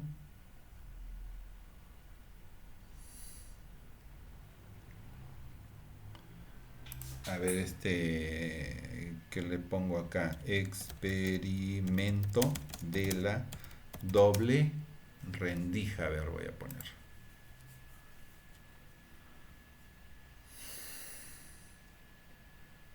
El experimento de la doble rendija. A ver, vamos a ver. Vamos a ver, un poquito y aquí tenemos al padre de todos los misterios, Juan. Ya. Miren, en síntesis, lo que vamos a hacer aquí, lo que vamos a visualizar aquí es más o menos cómo un electrón es decir, cuando la física se reduce a subatómica, ustedes saben que un electrón ya es subatómico porque está dentro del átomo, ¿no? Cuando la física ya es atómica, ¿no? Todos los principios de la física clásica se destruyen, ¿no? ¿Ok? Y la física clásica ya no puede describir eso. El electrón, por si acaso, también es una partícula que tiene una onda, así como el haz de luz, dual, ¿no? Entonces, como que el electrón podríamos nosotros simularlo a que es una onda, pues, ¿no? Onda-partícula, tiene dualidad, ¿no? No se olviden que nadie hasta la fecha puede saber dónde existe un electrón, ¿no? Por eso que aparece, ¿recuerdan el principio de incertidumbre de Heisenberg? ¿No? Y Schrödinger, ¿cómo se llama? Schrödinger, ¿no? Schrödinger, creo que hizo una onda, una ecuación o una función de onda donde dice, esta es la función de onda donde probablemente se encuentre un electrón, ¿no? Es decir, si usted quiere saber cuál es la posición de un electrón en un determinado momento, menos va a saber sobre su masa y su velocidad, ¿no? Que se llama momento lineal, ¿no? Pero si usted quiere saber su masa y su velocidad, menos va a saber sobre su posición. ¿Se da cuenta? Entonces, eso es, uno no puede saber las dos cosas, es decir, posición y momento lineal, con precisión. Por eso se llama el principio de incertidumbre, o también creo que se llama la indeterminación de Heisenberg, ¿no? ¿Ok? Miren que esto es interesante, ¿eh? ¿Ya? El experimento de la doble ranura, que tiene muy mala fama. Para entender este experimento, primero tenemos que ver cómo actúan las partículas o las bolitas de masa. Si disparamos al azar un objeto pequeño, canicas por ejemplo, hacia la pantalla, vemos reflejado un patrón en la pared de detrás en la que han rebotado tras pasar por la ranura. Y ahora, si añadimos una segunda ranura, lo lógico es esperar ver una segunda franja en la pared de detrás. Ahora, probemos con ondas. Miren, se dan cuenta de que si se meten canicas por ambas rendijas, lo lógico es que aparezcan pues dos filas de canicas, ¿sí o no? Y ahí están. ¿Ok? Lo que se está metiendo son canicas, o sea, es un cuerpo, ¿no? Ahora lo que va a hacer ingresar él es ondas. Y se dan cuenta que las ondas, nosotros habíamos dicho que alcanzan pues o sea, las ondas se pueden superponer o también se pueden eliminar. Entonces puede haber un efecto destructivo, ¿no? O también un efecto constructivo entre las dos, ¿no? Entre ondas. Y aparecen varias ondas, ¿no? Ahora, probemos con ondas. Las ondas alcanzan la ranura, se propagan y llegan a la pared de detrás, donde tienen mayor intensidad justo enfrente de la ranura. Claro, si hay una onda no hay problema. La franja de resplandor demuestra precisamente esa mayor intensidad. Es un efecto similar al de la franja que dibujan las canicas. Pero cuando añadimos la segunda ranura, ocurre algo distinto. Si la parte superior de una onda choca con la inferior de otra, se eliminan entre ellas. De esta forma, en la pared obtenemos un patrón de interferencias. Donde chocan las dos partes superiores hay más intensidad, las líneas resplandecientes, y donde se eliminan no hay nada. Así pues, cuando lanzamos algo, es decir, materia, a través de dos ranuras, obtenemos esto, dos franjas de golpes. Pero con ondas, el resultado es un patrón de interferencias con muchas franjas. Muy bien, de momento. Vamos a ponernos cuánticos. Un electrón es... Vamos a ponernos cuánticos, dijo, ¿no? Entonces lo que van a aventar ya no es una canica, sino un electrón, para una partícula atómica. un pedacito minúsculo de materia, como una canica diminuta. Lancemos una ráfaga a través de una ranura. Se comportan como las canicas, solo una franja. Si lanzamos estos pedacitos minúsculos a través de dos ranuras, tendrían que dibujarse, como en el caso de las canicas, dos franjas. ¿Qué? Un patrón de interferencias. Hemos lanzado electrones, pedacitos de materia. Pero aparece un patrón como con las ondas, no como con las canicas. ¿Cómo? Ahí está la naturaleza de onda del electrón, ¿no? Que solo deberían aparecer dos líneas nada más por las dos rendijas, como con las canicas. Pero aparece el patrón de interferencia como si hubiera lanzado la onda, ¿no? ¿Cómo pueden trozos de materia generar un patrón de interferencias como una onda? No tiene sentido. Pero los físicos son muy inteligentes y pensaron, quizá las bolitas rebotan unas contra otras y crean ese dibujo. Y decidieron lanzar los electrones de uno en uno. Así no podían afectarse unos a otros. Pero estuvieron así una hora y vieron aparecer el mismo patrón de interferencias. No podemos ignorar la conclusión. Cada electrón sale como partícula. Se convierte en una onda de posibilidades, pasa por las dos ranuras e interfiere consigo mismo hasta que golpea la pared como partícula. Pero matemáticamente es aún más curioso. Pasa por las dos ranuras y por ninguna. Pasa por una y por la otra. Pasa por las dos ranuras y pasa por ninguna. Pasa por una y pasa por la otra. Y eso se llama la relación de indeterminación de Heisenberg o principio de incertidumbre. ¿Ok? No se sabe dónde está el electrón si es que se quiere conocer su masa y velocidad, pero si quieres conocer masa y velocidad no sabes cuál es su posición. Esa es la naturaleza de una onda. Todas estas posibilidades están superpuestas las unas con las otras. El experimento desconcertó muchísimo a los físicos, tanto que decidieron mirar con atención para decidir por qué ranura pasaba en realidad el electrón. Miren, los físicos vivos van ahora a observar por dónde va. Le van a poner una camarita como para ver dónde va el electrón exactamente. Pusieron un dispositivo de medición junto a la pantalla de las dos ranuras para ver por cuál pasaba y lanzaron el electrón. Pero el mundo cuántico es mucho más misterioso de lo que podían haberse imaginado. Cuando miraron, el electrón volvió a comportarse como una canica pequeña.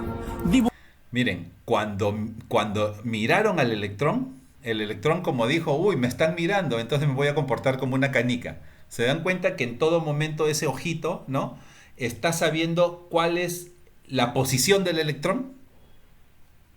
Dibujó un patrón de dos franjas, no un patrón de interferencias. La misma acción de medir u observar por qué ranura pasa. ¿Se dan cuenta que cuando observan al electrón, el electrón se comporta como una canica? Pero cuando no lo observan, se comporta como una onda. Eso se llama principio de incertidumbre. Quiere decir que entonces, si yo estoy observando, sé la posición del electrón, ¿no? Y si sé la posición del electrón, no sé nada sobre su movimiento lineal. ¿Se dan cuenta? Pasaba conllevó que solo pasara por una, no por las dos. El electrón decidió actuar de manera distinta, como si fuera consciente de que lo observaban. Y en ese momento, los físicos adentraron para siempre en el extraño submundo de los acontecimientos cuánticos. ¿Qué es la materia? ¿Canicas? ¿Ondas? ¿Y ondas de qué?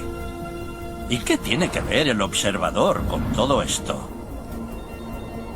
El observador destruyó la función de onda con solo mirar. Interesante, ¿no? Pero felizmente que ustedes ya saben ahora. Ustedes saben que todas las partículas subatómicas se comportan, tienen una dualidad, ¿no? Igual como la onda, ¿no? O sea, onda-partícula. El haz de luz, un haz de luz, tiene también una dualidad. El haz de luz, onda-partícula, ¿no? ¿Ok? Bien, señores. Entonces, son 15:53 o 13:53. Qué bueno que hayan estado acá. Voy a hacer esto de aquí, voy a detener la grabación. Está seguro que sea para